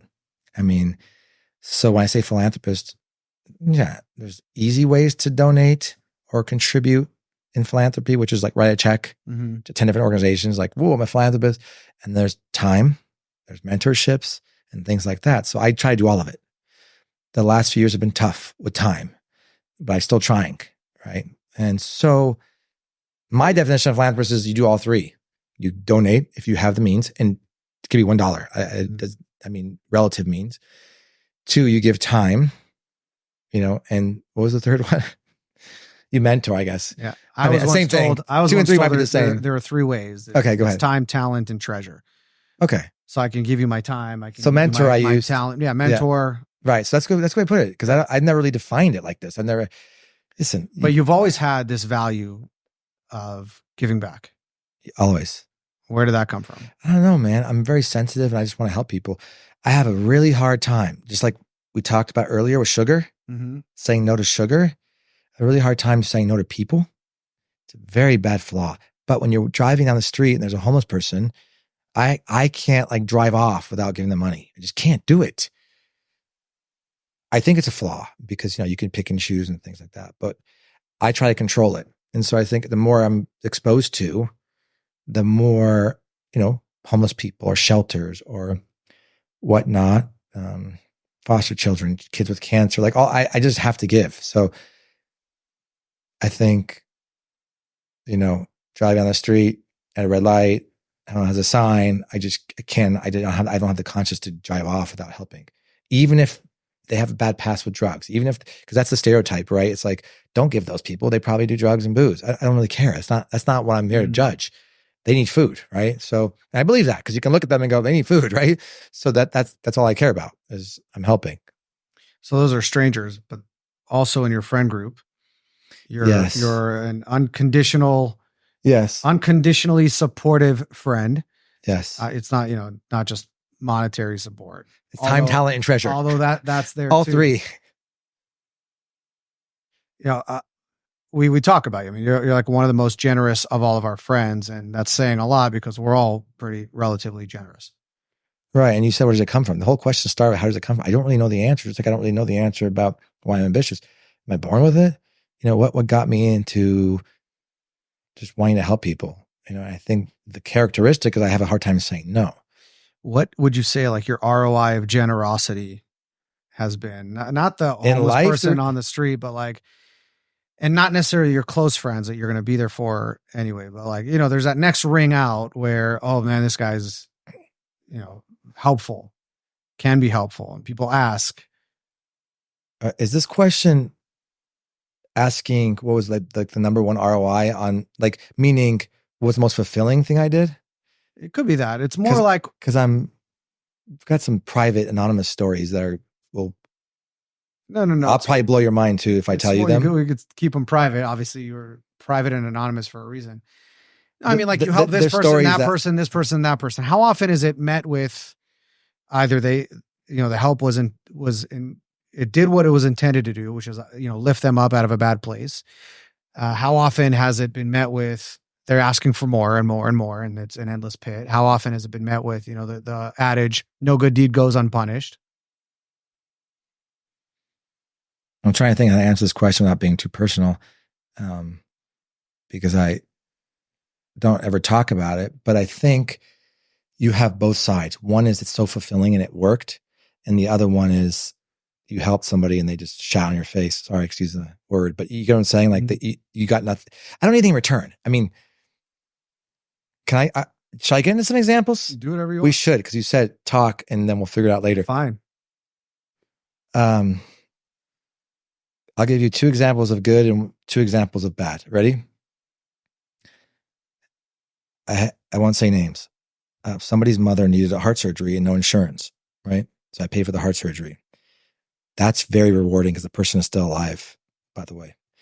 Second thing I did is I helped somebody get a car who had a broken down car. I bought a car because she was taking her dad to doctor's appointments full time. That was her full time job, even though she didn't get paid for it. Those 2 were the most top of my list fulfilling, where you see the rewards. I don't want to even thank you. I don't even care. But just to know that I was helping someone's health, right? There's a lot of middle one stories in between. The bad side is I need to pay my rent. Help me. And then you pay rent and then you find them at the Red Rock Casino at 3:00 in the afternoon gambling, right? Mm. There's 2 stories like that. Very similar. I need, they're going to repo my car. I can't get to work. If I can't get to work, I can't pay rent. Help me. Like, no problem. I'm going to help you. And then you see them at the Cosmo gambling too, or, on Instagram traveling the world a week later, right? Stuff like that. So you have to just be very careful. I don't even get upset. I think you just have to pick your battles. The part is you have to be okay with yourself that you helped. And that's what's important. Mm-hmm. I believe the first part was truthful, the rent and the car payment, but how they react after is, hurtful sometimes. So you have the 2, and I have like 100 stories in between, but you get what I'm saying? Like 2 very, no one knows those stories. I don't think. I think one person knows the stories I just said, but I don't care. I was thinking about keeping them secret, but it can make a very good point here. So yeah, I think those are the most rewarding, because to save a life, I think, is one of the most, we call them mitzvot or mitzvahs or mitzvah, one of the most prominent good deeds you can do. That means good deed. The most prominent good deed you can do, I think, is saving someone's life. Right. And the way you save a life, you could say, I paid their rent, I saved their life, because they'd be on the street and they could die.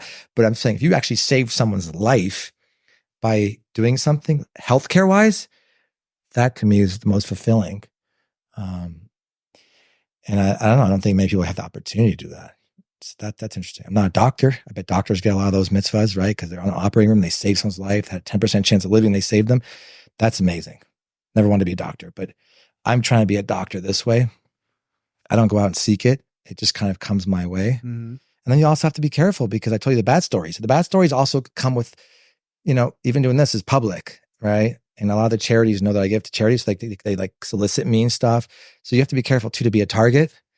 And I'm more cautious now than ever. Yeah, that's an unfortunate thing. It's like, you're a naturally generous person, which is a good thing. And it would be awesome if the world had more generous people, and it's either met with, like someone's opportunistic. Oh, he's generous. He always says yes. So go there. And it for you, now you have to create filters, or be careful, or maybe not do it like you would want to, because now you're defending something else. That's unfortunate.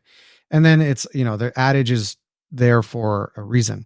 No good deed goes unpunished, because you help someone out and it's like they shit on you. Like you said. It caused me to be a little bit more flaky too, because I'm not really a flaky person. I mean, I've gotten really busy the last few years, as you know. Sometimes not answering someone's call, but I'm not trying to ignore somebody. But there's certain people that or have the instinct that they may be asking for something. So then when they call, it's like, they're not priority. Does that make sense too? Absolutely. So I've got my guard up, and it's kind of caused me to be a little bit more flaky or less responsive to certain types of people. When you get into like how to be more productive into that space, and then, you look for skills or tools to be a more productive person, one of the things is how to say no. This goes against me, who I am. It goes against who you are because I don't want to say no. I want to be able to say yes. But the reality is you can't say yes to everything. And I get what you're saying about the flaky. It's like some people approach you and it's like, I don't have a relationship with you. Yet you're soliciting me as if, you're my 30-year friend and you could talk to me very directly and bluntly and make that solicitation. It's unfortunate, but like I ignore some of those too. These random things. It's like, I just don't even answer. Right. And that's a filter that I put. If they want to get past that filter, they have to figure out something else. That's not on me. Right. My wife is a therapist, as you know. Right. So I stopped giving to the homeless people on the street a long time ago because it's a form of enablement. And if they need help, true help, not just like something, true help could be, here's a sandwich and a bottle of water, or true help is supporting the resources that help people like that to improve their life for the better, not just for, the walk between the freeway exit to the liquor store. Right. And so you have to like create these filters and I have a hard time. I'm sure you have a hard time. Like, what's the right filter? What's the wrong filter? I want to say yes, but I made a commitment to myself this year that I was going to focus my time and energy on these priorities. And when I say yes to the coffee, it's not just 15, 30 minutes. It ends up being 2 hours and times however many throughout the year. I mean, that we're tangled into some of the same organizations. If it's that, it's different. I think we're talking more about individuals because somebody did call me 3 times last week. And then like by Thursday of last week, they texted and go, hey, I don't want money from you. I just need to ask you a question. And I literally called them 2 hours later. Like, right? Yeah, but you know what? So it was actually neat to see like, they knew that I was probably not answering because that, and I called like, buddy, I've been so busy. I'm so sorry. Like, oh, no problem. Hey, do you know what? I was like, and I was happy to help that way. Right. I gave 6 minutes of my time and direct in the right direction to get help for something that they needed, whatever. So that was interesting but at least they had the awareness. True. Most people don't. They'll just keep calling. Yeah. It's interesting stuff. All right. So that's you as a philanthropist. I also agree that it's very important to give no matter what you can give. All right. We talked about you as a friend. We covered all the elements of who you are so far. Very good. I want to talk about a couple of things. Are you okay with that? Yeah. And then I got some rapid fire takeaways. Okay. Maybe I'll tangle them in the takeaways. Do you want to start takeaways and then Well, I'm curious what's on your mind. No, I just wanted to add some more stuff on business because I say business, not, again, it's more about if there's somebody out there listening, then I want them to hear what I have to say. So is now the time or? Sure. Okay. There's a couple things that I wanted to add. I just said that into this conversation.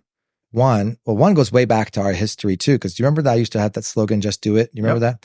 That's one of my takeaways from Ofir. Not really a big fan of Nike, by the way. But hey, I love their slogan because it reminds me of. When did you pick that up? In high school? High school. That's when I remember it. High school. It was, all talk, no action, or talk or don't talk, but make sure you have action. And just do it was like, just do it, right? Like just get to the damn gym. Just get, study for your test. Just do it. Like we as humans don't want to do so much, whether it's laziness, procrastination. We're scared. Fear is the most brutal. And I suffer from that all the time, but just do it. So I wanted to talk about the two concepts. One is something I want to talk about giving up. And the other one is just doing it. Right. Okay. And we didn't get into my like newest routines that are trendy, like working out a lot. I know you've been working out a lot and running a lot. They're so important. I know a lot of people will be on here and say the same thing, but the two things I wanted to talk about in categories are one is just do it, which is execution and all action. And the other one was not giving up. And I wanted to kind of elaborate on the not giving up. I think you're going to love this. Okay. So I have 3 marathon races I'm running metaphorically. Mm-hmm. Now you're speaking my language. That's right. That's right. 3 at one time. Yeah, of course you can't run 3 marathons at one time, but I want you to metaphorically think of 3 marathons. And what's the marathon definition for me right now in this conversation? Call it an exit or a life-changing moment. Okay. And you're putting your all into it.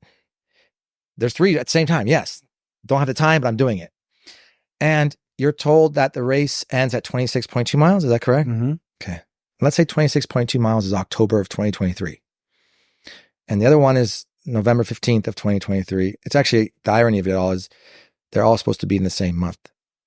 I'm not going to get into details for personal reasons, but this is something I want to teach one day. And I've just went through it. So let's say one's October, one's November, and one's December 1. And they're 3 different ones, not intertwined.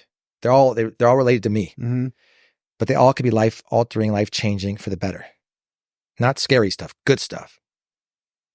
So now I'm in June and I'm traveling the world, and I was just, because it's summer, I was just traveling, and I'm thinking about, oh my gosh, and I'm manifesting. I'm doing all the things that you can read in books and podcasts and listen, right? Through motivational speakers and so much more things, TED Talks, and right. But you're going, October is going to change my life, right? And so you get to September 30th, and I'm going to go back to the metaphor. So Chaim's running a 26.2 mile marathon, and you get to 26 miles. You ran a marathon before? Absolutely. So what happens when you get to 26 miles and you have 0.2 left? How do you feel? You feel, relieved, you feel accomplishment. Where my head's going, honestly, is like there's this thing called hitting the wall. Okay. Talk to me about this. Are you familiar with this or no? I'm not sure. When you elaborate, I'll tell you if I'm familiar with it. It's a term. It's hitting the wall. It's when your body's depleted because you likely didn't fuel correctly throughout the race. And your system starts shutting down. It happened to me one time. I was not in a race. I was training for a marathon, and I was on it was an 18-mile run. I was 0.3 miles away from my house. So it's very apropos to your analogy here. Everything hurt. Every time one foot would lift it up to hit the pavement, there was like a shock of pain, and then another. And then now your mind starts taking over, and it's saying things like, you need to stop running. You can't continue. You cannot continue. You need to stop. And then it's not just your mind, but your body is giving you signals as well. You can barely breathe. You're done. And it's like, and then you start thinking, this is stupid. I just ran 17 point whatever miles, and literally my house is right there. I need to run from here to the end of this block, that little street, and around the corner, and I'm done with the run. And I can't. So what does that mean? Can't? Like you stop? You literally, no. Do you fall on the ground? No, I want to understand it from a physical standpoint. You can fall. Like you really can get to a point where physically everything shuts down, you cramp up, and you literally. So what happened to you in that instance? So then your mind has to take back over. Okay. And you have to start doing different exercises, which is, you know what? Don't worry about getting to your house. Worry about the next step. And it's going to hurt, but it's okay. I'm so happy you brought this up. Take the next step, and it's going to hurt, and that's okay. And you really, you have to completely change your thought process. You know David Goggins? Very well. He talks about this stuff. Jon Jones introduced me to him, by the way. A whole different, that's right. They had a little video together. Anyway, that's where I thought you were going with this. Like it happens. I'm going to get there in a second, yes. You train for these marathons. My biggest fear when I was training was hitting the wall. And I ran the 2 that I ran, San Diego and Chicago. I didn't hit the wall on either of them, but I did experience it in a training capacity. But here you are, you're getting to September. Okay. You back ready? To your analogy. So imagine you went through that, not the hitting the wall part. I'm happy that I'm educated on that from a marathon standpoint. But so you get to September 30th and you're told there's 2 more miles. They just added 2 more miles to the race. And you're like, okay, you know what? I came this far. Yeah. I can go 2 more miles. What's another 2 miles? And then you get to November 1 and they go, haha, there's actually another mile. 1 more mile we added, sorry. And so on and so forth.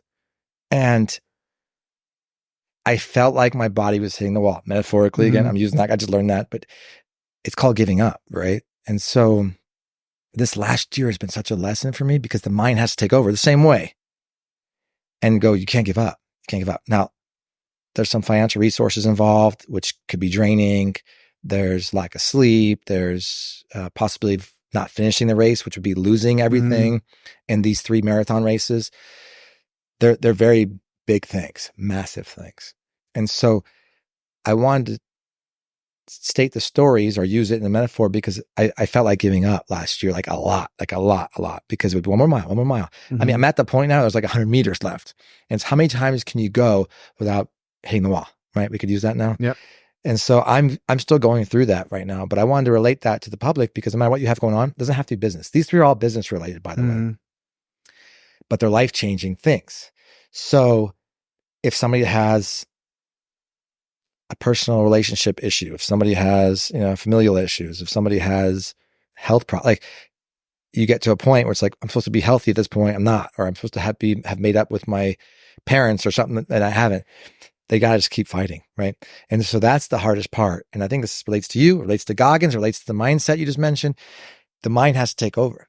And so I just wanted to kind of use that example because I felt like quitting many times and stop running, but I haven't stopped. And those lessons in between are the most valuable I've learned in all the stuff we talked about, all since October. It's just February 1 today. So October, in 3 months, I've learned more mentally than I did in 30 years of us talking about my history. I thought that was really interesting. So that's your just do it. That's my just do it, but you can go further on just do it, of course, because I talk to people every day and they say, I can't get up for the gym because it's dark. I can't stop dieting because I have a thyroid problem. And the excuses in life, by the way, I'm not going to sit here and someone look at me like, oh, you're a hypocrite, right? Yeah, I've missed the gym before. You know what I mean? There's a year where I didn't work out and I felt lazy, but the just do it part has to do with life itself. They intertwine because when you're running the race, you need to get your mind the last 0.3 miles to your house. You need to get to your house. I guess you could have stopped and called an Uber or called somebody for help, but you've got to get that part in your brain. That's what it is. It would be quitting and not finishing that particular run. And it happens like you imagine, like I trained for that marathon for Chicago for 6 months. It was 4 or 5 months, but I was on my training in a way that I really haven't done. I'm usually more lax on those kinds of things. Like, it'll be what it is. Right.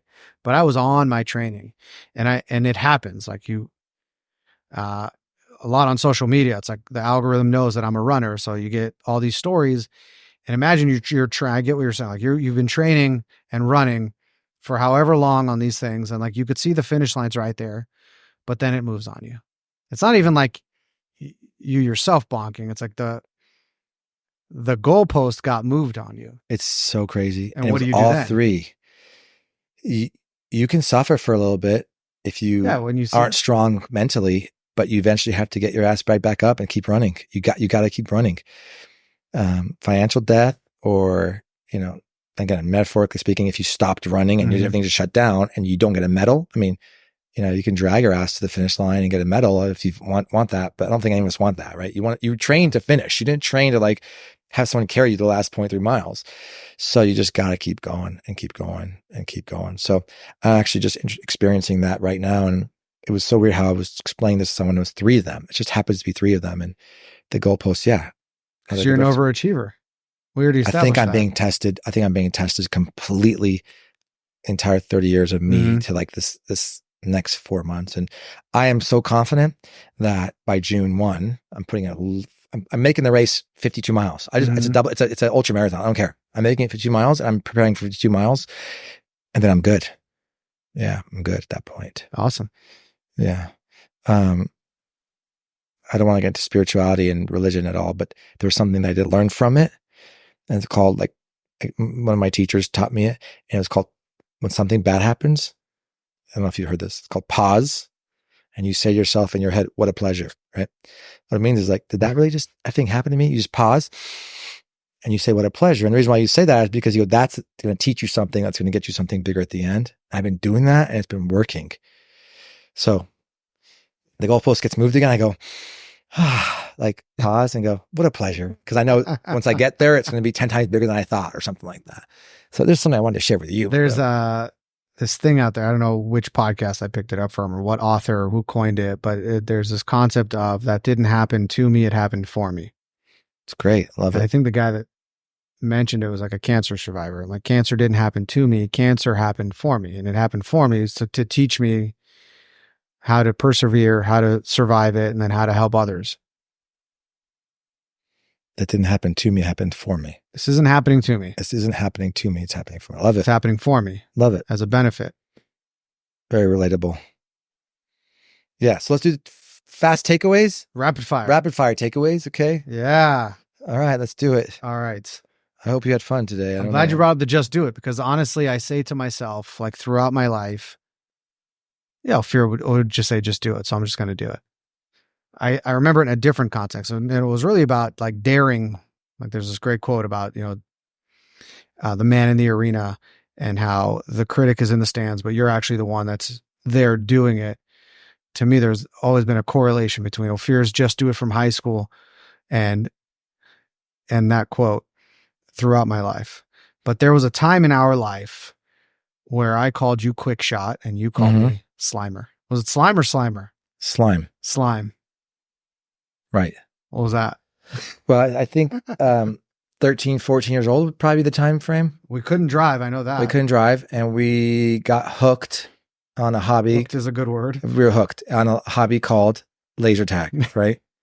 And laser tag is just so much fun. I mean, you're running around. You're not supposed to run, but you're moving around and you're trying to shoot at people. There's teams, there's solos, there's targets, there's bases, like capture the flag, all these different things. I think it's something for a young person. By the way, I would still go play laser tag right now.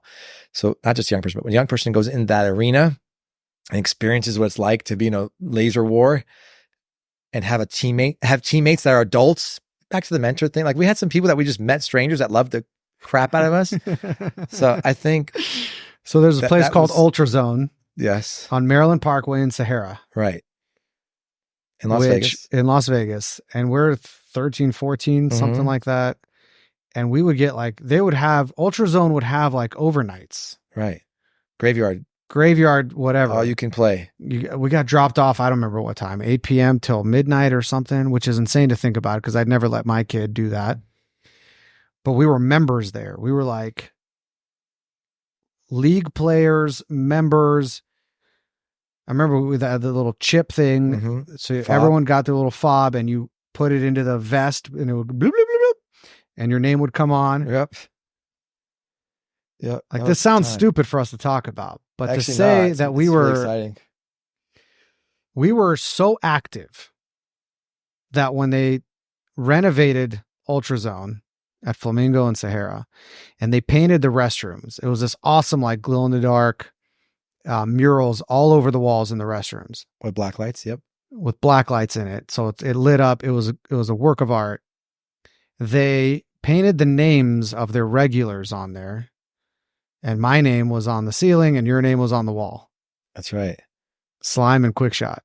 That's right. And we would go and like the people that would play these leagues and these overnight deals where they were not our age. No. They were young adults probably at that point. What do you? I would think 20s. 20s?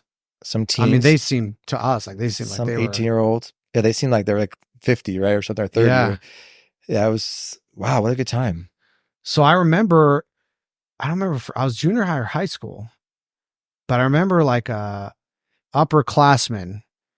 Maybe I was freshman at that point. Maybe that sounds about right. For 14, yeah. Like all the jocks from my school came one time. We were there. I lit them up so bad. It was one of my moments of, I am so cool right now. Did they know who you were? Yeah, they knew that I was from the school. Okay. But they were like the cool jocks and there was like a group of them. And was I there with you? Probably. Okay, because I don't remember this story. I don't remember. I mean, had to be very fulfilling. I just remember, yeah. Like they had all these rules and then they'd create new rules. Like you can't stalk somebody, meaning you gotta like shoot them and let them go. You can't wait for their pack to come back up and shoot them again because you have the advantage because your pack is already on. Yep. Good times. Those are good times, man. Remember we were allowed to cover at one point and then we weren't allowed to cover. Yeah. So stupid. Yeah. But it's a good childhood memory. I think we had a blast. I think we bonded. That was a very strong bonding moment for us because everyone knew both of us. If one of us was there, then where's your partner in crime? And they didn't know our names. They called us literally Slime and Quick Shot. Yeah. That was great. It was great times. All right. So we found ourselves in San Jose with Tito Ortiz. Yeah. So it goes back to what we talked about earlier. No, this is a great story. He was in between contracts. Right.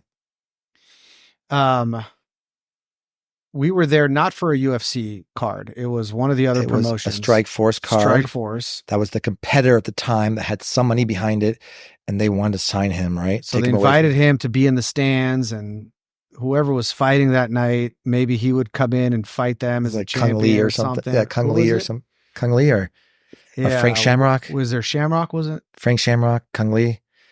if I'm not mistaken. But again, memory. So how old are we now at this point? How old are we? I think we're 30, maybe. No. What, you're saying I younger? just feel like I was younger. Maybe. Oh, you're right. That's when I met Jon Jones. You're right. So probably like 27. I don't know, 3 years earlier.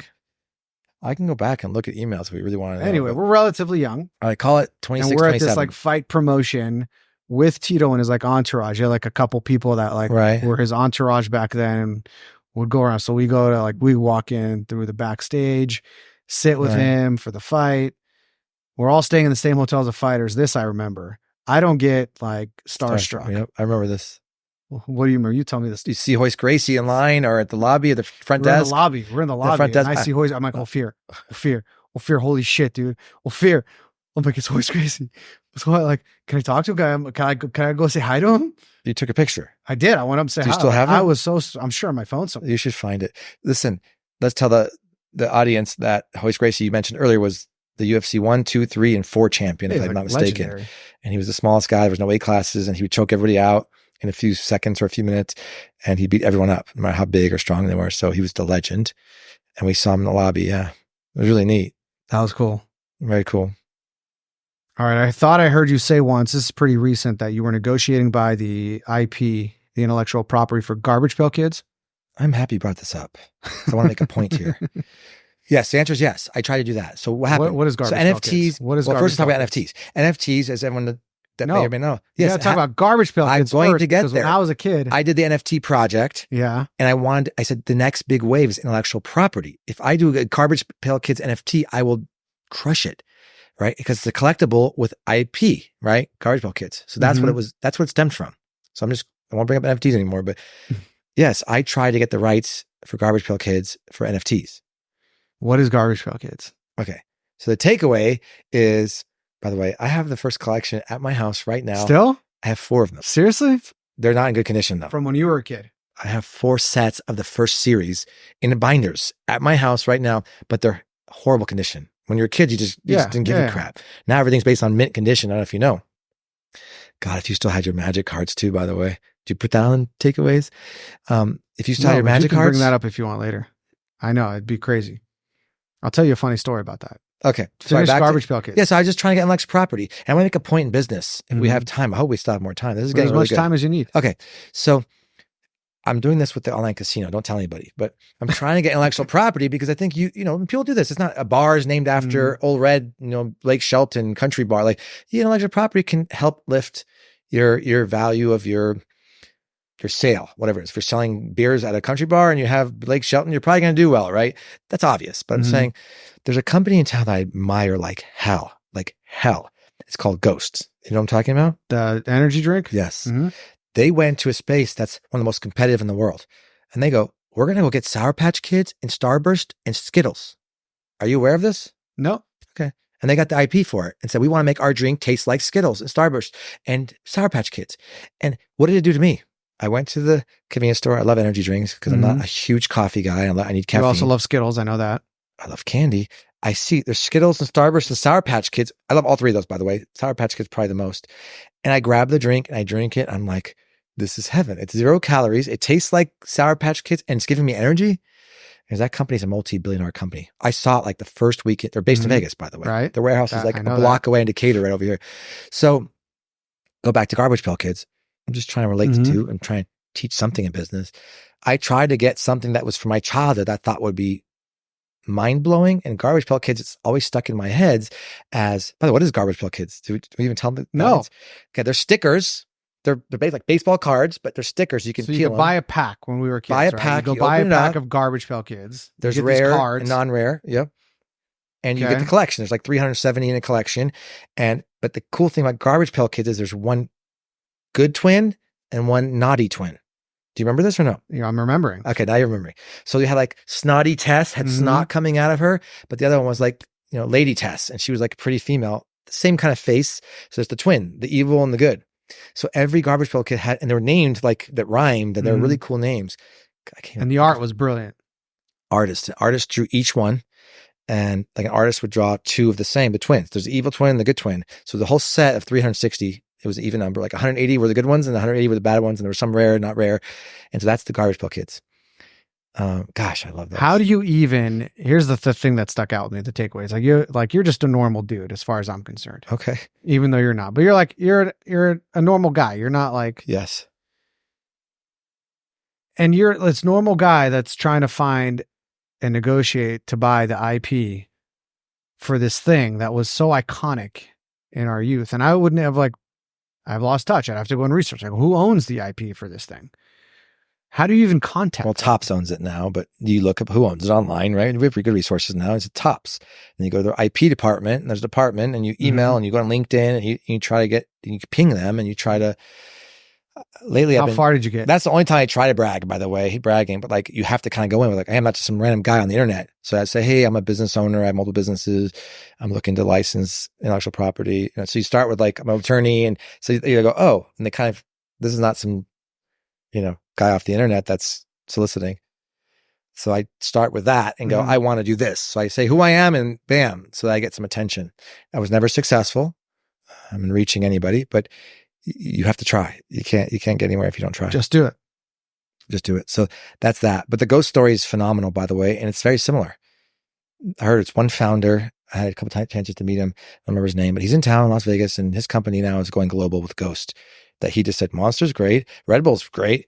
What if I took IP and make it taste like the candy that we all love? So he doesn't necessarily own the IP, but he licensed it. He for licensed that energy it drink. to taste Brilliant. Oh, so brilliant. That's brilliant. So that's what's Ghost. I didn't know that about So next time Ghost. you see a Ghost in the convenience store, I'm gonna go try them all now. Well, you could try them, but I'm telling you, just look at the bottom. You'll see the logo, the trademark, and they taste just like he kicked ass. That was a genius move. I admire that founder of that company. I want some takeaways on networking, because a lot of what you talked about, you're just a normal guy that grew up in Vegas. That's a bit of an overachiever, but all of a sudden, you meet this guy named Tito Ortiz, and you meet this person, and that person brings you to that person. And you said, with real estate, people bring you deals, and businesses, they come to you, and all that, I imagine, is networking. I'm really happy you're touching all these topics. I never thought about that. People say I'm like a professional networker. I don't look at it like that. I look at it the first thing you have to be, which might be obvious, is you have to be likable. I just tried to do a deal a couple of weeks ago with somebody I brought on as potentially a partner, and we had our first call with a vendor. I'm not going to go into details, but he was a complete dick on the call. And we hung up. I go, how are they going to like us? And it made me think about my whole years of how I got in certain circles of people that I'm involved in for business and things. And you have to be likable. And there's trust. So you have to make sure you're conveying your trustworthiness, because there's trust, but you have to be likable. And that sounds so easy. Of course I'm likable. I'm not saying kiss people's asses. They could read through you this day and age and see if you're authentic, but you got to be likable. You got to be able to relate to people. You could talk about sports, or you could talk about business, you could talk about family, and be likable. So the networking stems from, we can go out there. You could take a person who's not likable and go to every single networking event, and they might not come back with any business cards, or any business cards that they call and email on and they get a response. They might have had a bad impression, or were too quiet or whatever. So I think networking is important, but you also have to be likable to grow your network. And then you grow your network, you grow opportunities, right? It's a good takeaway. I mean, lately we've talked about how I've kind of wanted to slow down my network because I don't have enough time to go to birthdays and friends events and dinner dates. And it's hard. It's hard when you have a big network. But when that's coupled with the fact that you don't want to say no. True. But also you have to understand, if you're up and coming in business, if we're talking about business networking, right? You have way more time, and you want to be able to give yourself those opportunities to network, because they'll open doors for you. That's obvious. So I think I'm saying that now, being successful and being older and wiser, and you're right. The part about no is important. You're absolutely right.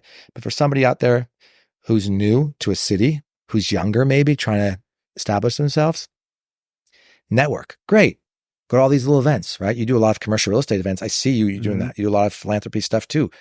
You're a very likable guy. I'm talking about anyone else out there. How do you become likable? Well, listen, smile, talk to people. No, I'm saying be outgoing. I mean, even if you have to train yourself to do it, get there, but be likable. And don't, how do I have my first business call with this guy? I'm trying to be partners with him, and he was like a dick on the phone. He was trying to set his boundary to negotiate a partnership with the vendor. And instead he came off like, they don't want to work with us. I cut him out of my life, by the way, already. And reestablished myself through a different competing vendor, and I went my way, and it worked like that. So I just wanted to say that. Sorry, I just wanted. That's great. If I can give back any which way, I'm going to, by sharing my lessons in life. Mm-hmm.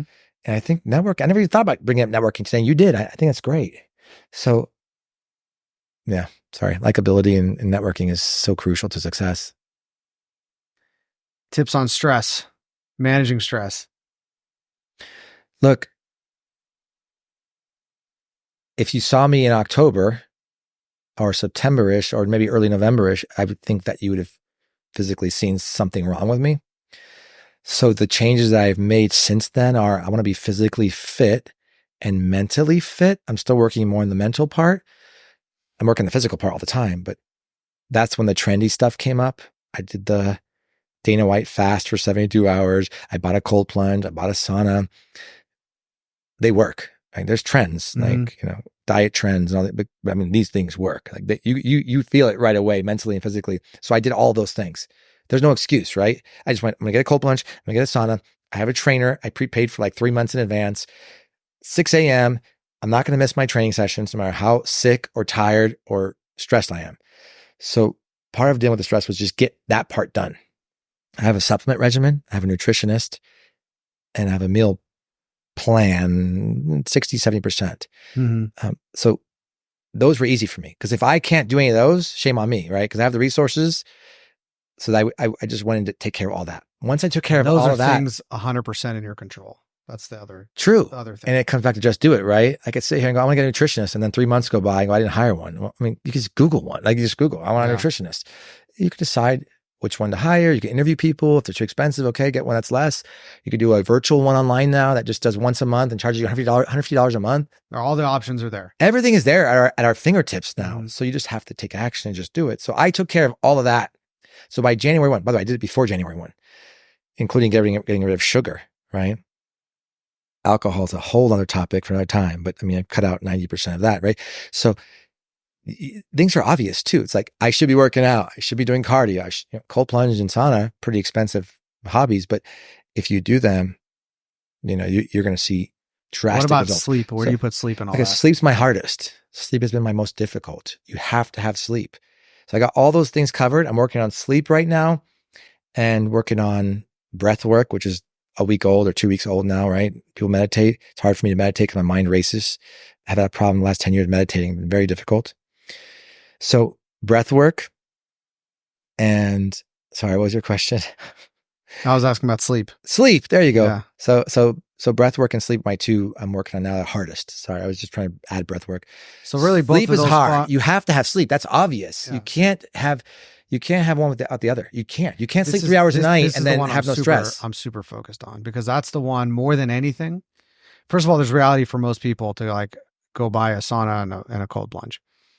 Sure, you could fill up your bathtub and figure out the temperature and all that, but before you even get to that, before you go and hire a nutritionist, you look at the 24 hours in your day and say, if I can get sleep right, and I know it's hard, but if to not have that be a cop out, like, oh, how am I going to sleep? I'm so busy. I've got this going on. I've got these demands. If you're a parent, it's like my kids. If you get sleep right, if you get that right, the majority of everything else will take care of itself. Yes, with caution though. Tell me the caution. That you use sleep as an excuse not to work out, because you could do night workouts. Don't get me wrong, but sleep is the number one excuse for not showing up to the gym in the morning. And it happens to me. It's happened in 3 different times in my life. And let me explain. I need sleep because I only slept 3 hours the night before, so I'll miss the gym. Oh, I need sleep because it helps me recover. I need sleep because if I get to work, I have meetings. I'm just saying you could use it. I got it. Against yourself, right? So yeah, sleep's the most important. I'm not debating you. I just want to make sure that someone's listening. They're like, sleep, I do a 6 a.m. gym time because of everything else I have in the day. Right. But if you do that repeatedly, you're going to fall asleep sooner. You're not going to have that. But you have to be strong enough to know that mentally. So I just want to make sure that I'm not just not going to sleep. All right, but back to takeaways on stress. You started talking about all these things, and really they fall under 2 categories that you talked about, which is mind and body. Right. What else is there? What else is there beyond mind and body? Look, we could talk about business. Well, what does that mean? Well, maybe not networking every single night, maybe getting home early, right? Because then your diet's affected. So you have to make decisions. I think that comes back to what I said earlier, which is saying no sometimes, right? Because you take a vacation that can affect your diets and your other elements. It can affect your sleep, drinking, say no to drinking. So it's mind, body, but I say third one would be decision making. Is that okay? Can I call it decision making? Decision making. Going out tonight, traveling. I mean, any decisions that can affect the mind and the body, right? I know we're not supposed to be perfect. We're not. Or you know that as humans, we're not supposed to be perfect. You can't have 365 days of perfect diet. You just can't. I don't care what anyone says. Yes, you can eliminate things like drinking or sugar, but I'm saying you can't sit there and say you're going to only have 1,200 calories or 1,800 calories with so much macros for a year straight. You need to have a cheat day. I believe in that too, by the way, you know? But I'm saying decision-making affects the mind and body. So I think you have to be smart in your decision-making. And it could be more friends. It could be more businesses. It could be more, if I have more businesses, I have more Zoom calls. If I have more Zoom calls, right? You get what I'm saying? Yeah. So I want to be conscious when we're discussing this stress factor. It's my number one thing I'm working on right now. I mean, 2024 is stress. Like I'm working on it. I have to be smart in my decisions. Because if I'm doing we're networking dinner at 7:00 and I'm hanging out, have a drink, and there's a game on, it's 9:30, 9:45, 10:00, 10:15. I'm driving home, I was like exhausted, and then it screwed my whole next day up. Yep. So decision making. All right. Couple more? Sure, let's go. I like this. All right. You talked a lot about your life so far and some things that are just kind of unbelievable.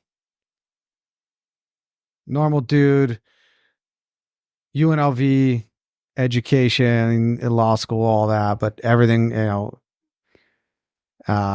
graduated early this, graduated early that, worked 3 jobs essentially in 3 different industries between legal, gaming, and real estate, meeting these quasi-celebrities, celebrity athletes, getting into sports agency, getting into the NFL as far as being a manager, intellectual property, angel investing. It's all kind of unbelievable in a way.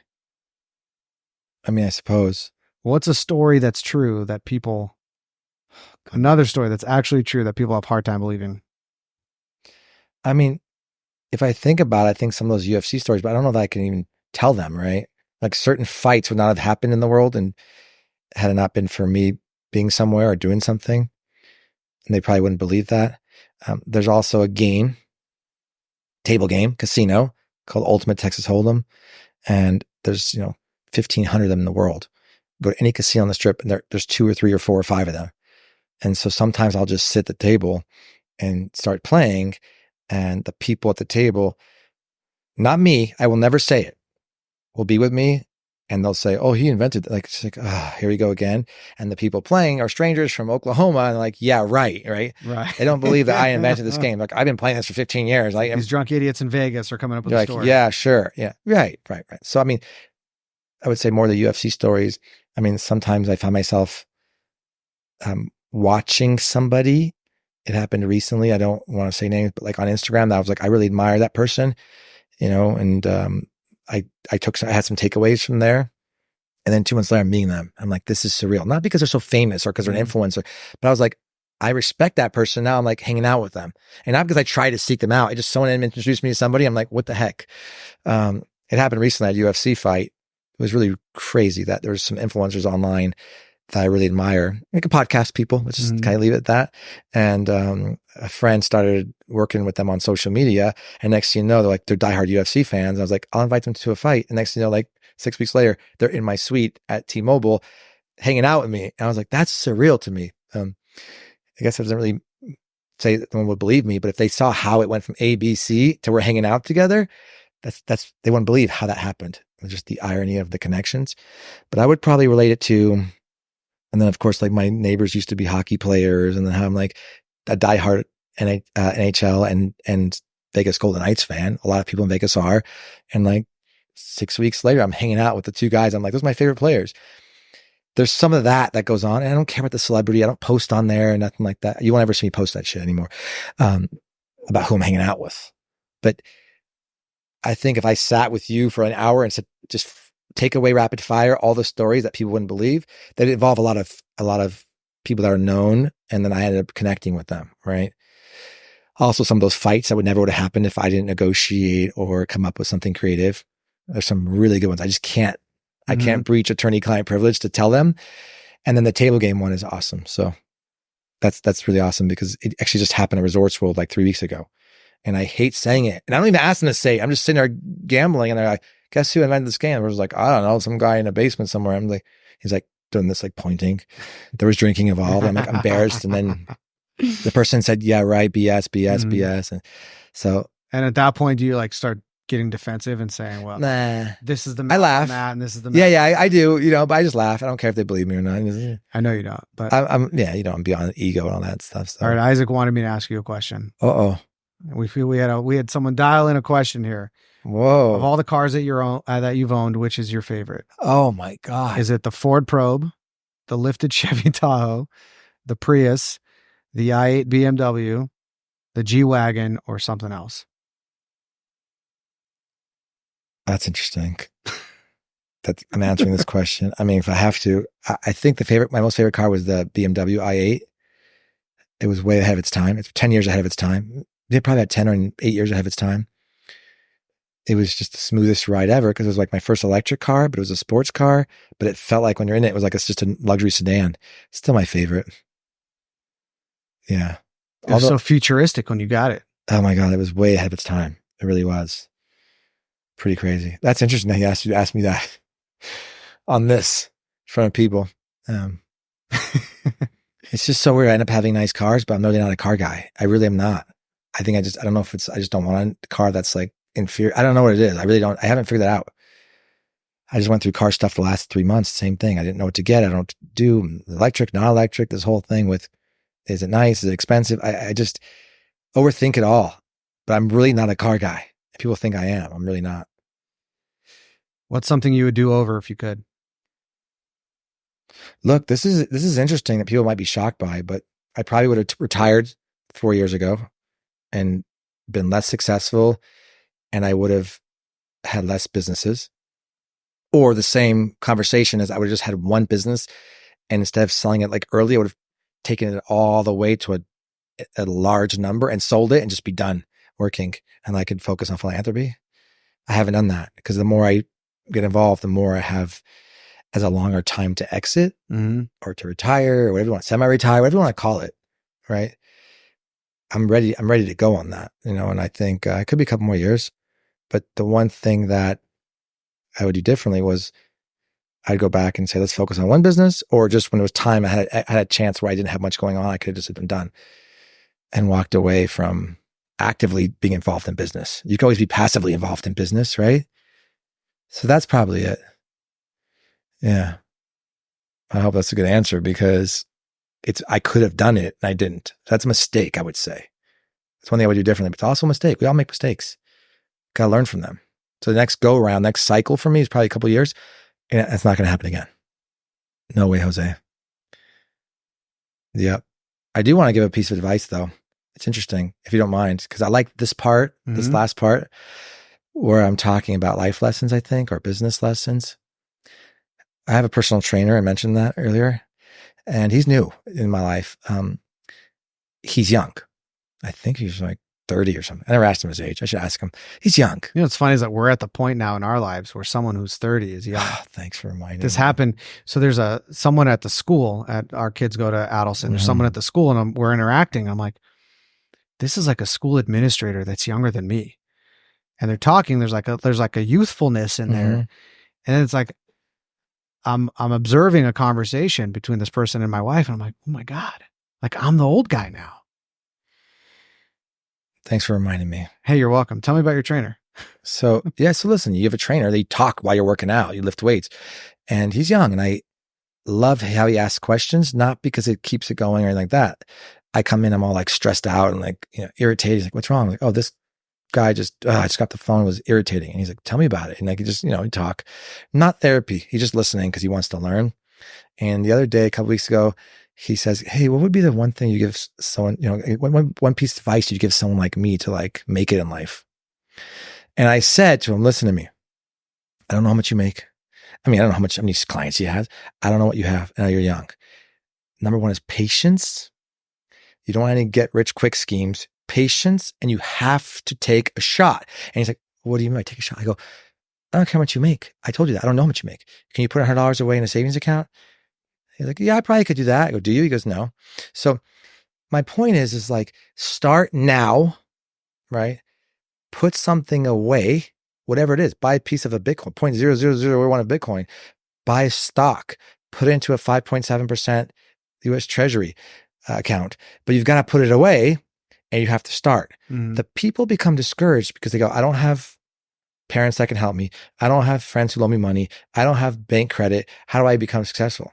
Well, it starts with knowing that you want to do something for your future, but at least tucking away something like $60 a month. Well, it starts with a first action. Whatever that means to them. But you're right. I mean, you can't be successful or make it or whatever without taking those first actions, whatever they are. I told him like the most cliche thing in the world is like, have you ever seen the saying where you put $100 a month away when you're 18? By the time you're 65, if you put it into a 5% interest bearing account, it compounds and you have 2.3 million. Like his answer was, how much do you have? 100 grand? And I was like, no. And I was trying to show him the math and he was like, mine was blown. And, I mean, 18 to 65 is a lot of years, but $100 a month, is that doable? So just, my point was, I got that piece of advice, patience, and you've got to do something to take the first action. And so many people don't do, 99% don't do it, 95, I don't know the numbers, but so that was all. I just wanted to give that piece of advice because he had just asked me as a young 30-year-old who doesn't have anything right now other than his training business, but I just wanted to give him that piece. He sees me coming with all these businesses and I'm venting to him and stuff. So it was neat that he asked that question. And I said, by the way, your first action was asking me the question, right? How about that? Was he encouraged? Oh yeah, big time. And I think he gets excited when I show up. So it's not mine, but something I say. Let me back way up. Now I've got to like elaborate before I tell you this point, but you just reminded me of it. So 2020, I found myself in a predicament where I'm like, I've got too many commitments on my plate to execute on all of them. Too many things I've said yes to over time, and I never stopped to say, okay, I got to unwind that, stop doing that, focus more on here. And business colleague asked me, okay, well, what needs to come off your plate? And I was like, no, I reject the question. Before I say what needs to come off my plate, I need to get better at doing things. So I sought out a productivity coach that I hired, that I worked with for 6 months.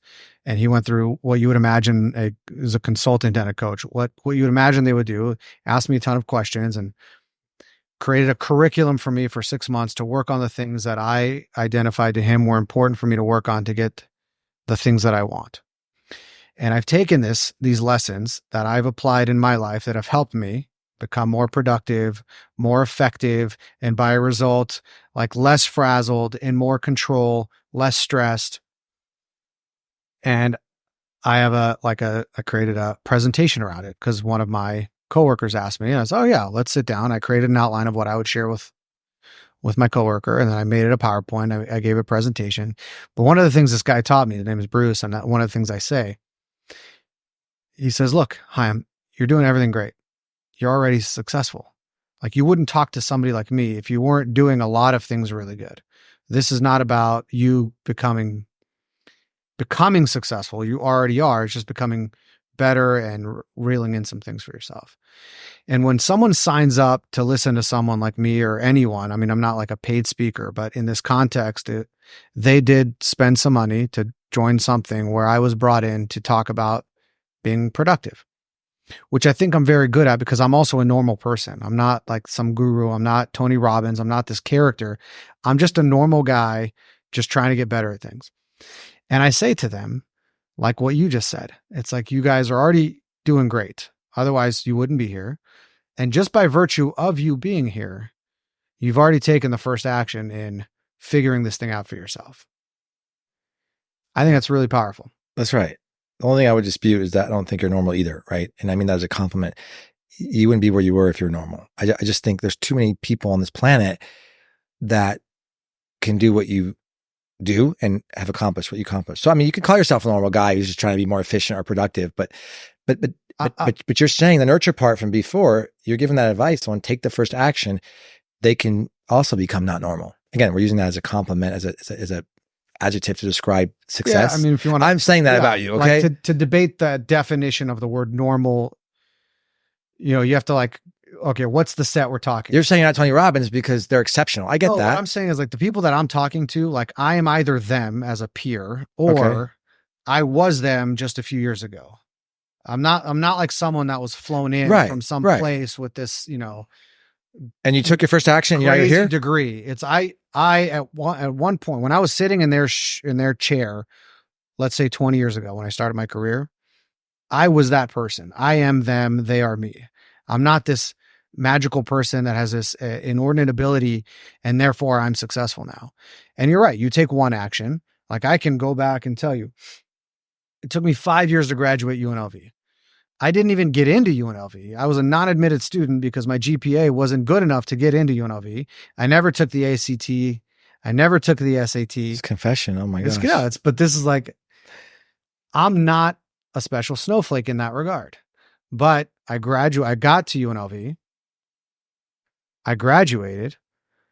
I got my real estate license. I got my CCIM designation. I did this Dale Carnegie Institute thing. And I've done many little things along the way where now, fast forward 20 years later, when I'm sitting in front of a person who's just starting where I was, there's a very big gap between us in many ways. But it's not, again, because I was I don't have a Ivy League education. Right. I don't have a trust account that was given to me. That's why you're not normal, though. See, what I'm saying by you saying that is people have excuses. I didn't come for money. I don't know where to start. I don't know what to do. But why can't your story be inspiration? It's the same thing you're telling your you didn't get UNLV. I forgot that. I don't even remember that. I don't think I even knew that. Maybe I did back then, right? But right. So you said, "Oh, I'm going to go to school. Well, I'm going to get a degree." And then from the degree, you're like, "I want to learn real estate. I want to learn real estate." Right. So somebody who's sitting in this chair who doesn't have any means, it's back to the same thing. Take the first action, right? Yeah, I'm reinforcing what you're saying. That's what I mean. Yeah. I'm reinforcing what you're reinforcing. I mean what you're saying. I'm reinforcing what you're reinforcing. We're just like adding on. That's all I'm saying. Yeah. I think I love this part of our conversation because again, somebody listening, I feel like if we could just change one or more people's perspective or insight or inspire or whatever, motivate, then, this was all worth it, right? You know what I mean? To talk about openness with this. Right. That's why that personal stuff to me is like, whatever. I guess you have to have context of who I am if you want to listen. But this end of the conversation to me was like very powerful. It's very therapeutic, very fulfilling, kind of like smiling more than I was at the beginning.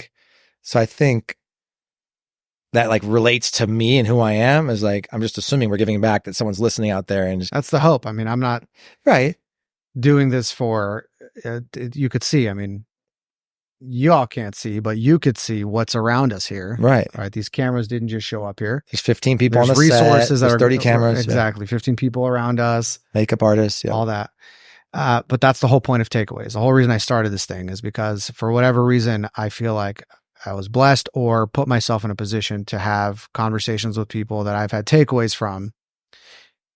And because I got into podcasts early, I loved the medium, same kind of craziness that you have where you're like, I could do this. Then you go down the thought process. If I do this, how would I do it? What would it be? Who would even want to listen to me? And what would it be about? And there's this thing that I've always had, which is wherever I am, there's got to be a lesson, even if it's terribly boring. It's like, why is this boring? And if I were to do this, how could I do it differently? So it's not boring.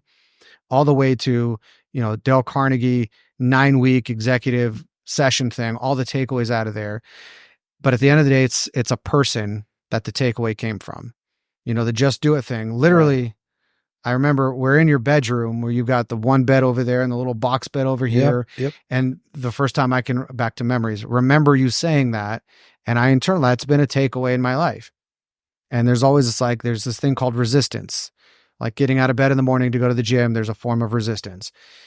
Starting a podcast and that voice in the back of your head saying, who the hell are you? Who's going to listen to this? Who's going to care? That's resistance. And a way to overcome that is I had this other voice in my head from this guy named Ofir Ventura that's just do it. And so you just do it. That's interesting.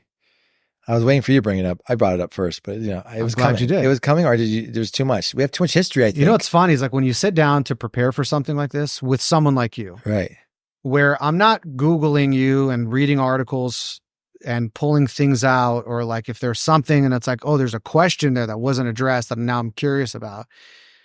There's really nothing to Google and like remember and like, oh, I see it now and I can move it from this page to that. I'm going all off of memory. And there's 30 years of a relationship. How do you distill it to what are those takeaways? I didn't write it down, but it was there. And it's like, you make a mental note. I should write it down. I need to write it down. Right. Maybe it'll come up organically. Maybe it didn't. But we covered a lot. I think the length of this is what created, it made me think of talking about the Arizona. Like Arizona is actually a really big influential event in my life because I failed, and that how I recovered was what made me who I am too, right? With the experience from our youth group. But my point being is, as we were talking, more things came out. Yeah. Right. I forgot about the laser tag thing, and just so much. There's so much history. So it was neat to relive. And how stupid is that to bring up on something like this? But you know what? That's one of the things I was most excited to reminisce. It really excited me. About. You see my smile. You'll go back and watch. I was smiling the whole time you were talking about ultrazone laser tag. Feels like this. It was just a fun time in our life. It was a fun time. Like when else did we have that amount of time to dedicate to something like that? And like, there's nothing else that existed in the world when we were in that place.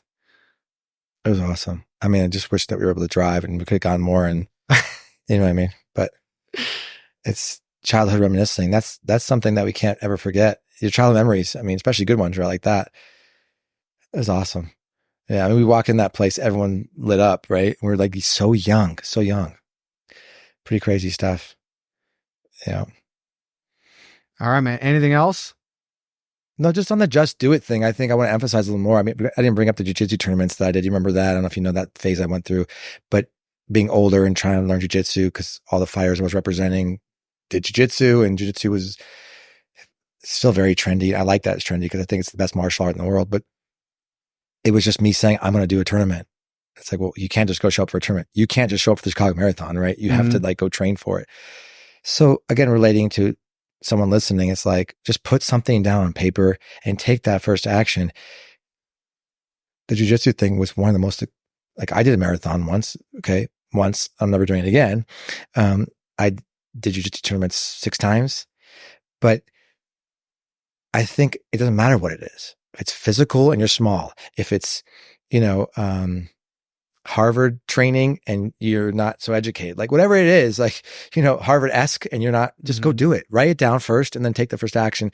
And so the Nike slogan of just do it is something that I just wanted to end with, that I think we're beating a dead horse. I don't mean to, but it reminded me of some of the stuff I've done that we just didn't bring up, including a jiu-jitsu tournament at my age was one of my most fulfilling accomplishments ever. And I didn't even invite anyone to watch. I didn't want anyone to know. It was, a few people knew the insights because I had a couple of injuries and stuff. They're like, what's wrong? And I'd be like, but no one came to my tournaments. And so it wasn't for showing off. It wasn't for ego. It was for myself to go, I can do this. And that's what I wanted to end with, is it doesn't have to be something that's public, right? You know what I mean? It could be something that only you know, and you could take your own takeaways from yourself. Just write the damn thing down and take the first step. Take the first action and just do it.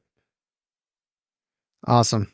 Thank you for just doing this up here. No problem. Thank you for having me. It was fun, man. It was way more fun than I thought it was going to be. And I think it has a lot to do with not having a cell phone on, you know what I mean? And just reminiscing about our child, all of that. It was awesome. So thanks for having me. I'm glad you enjoyed it.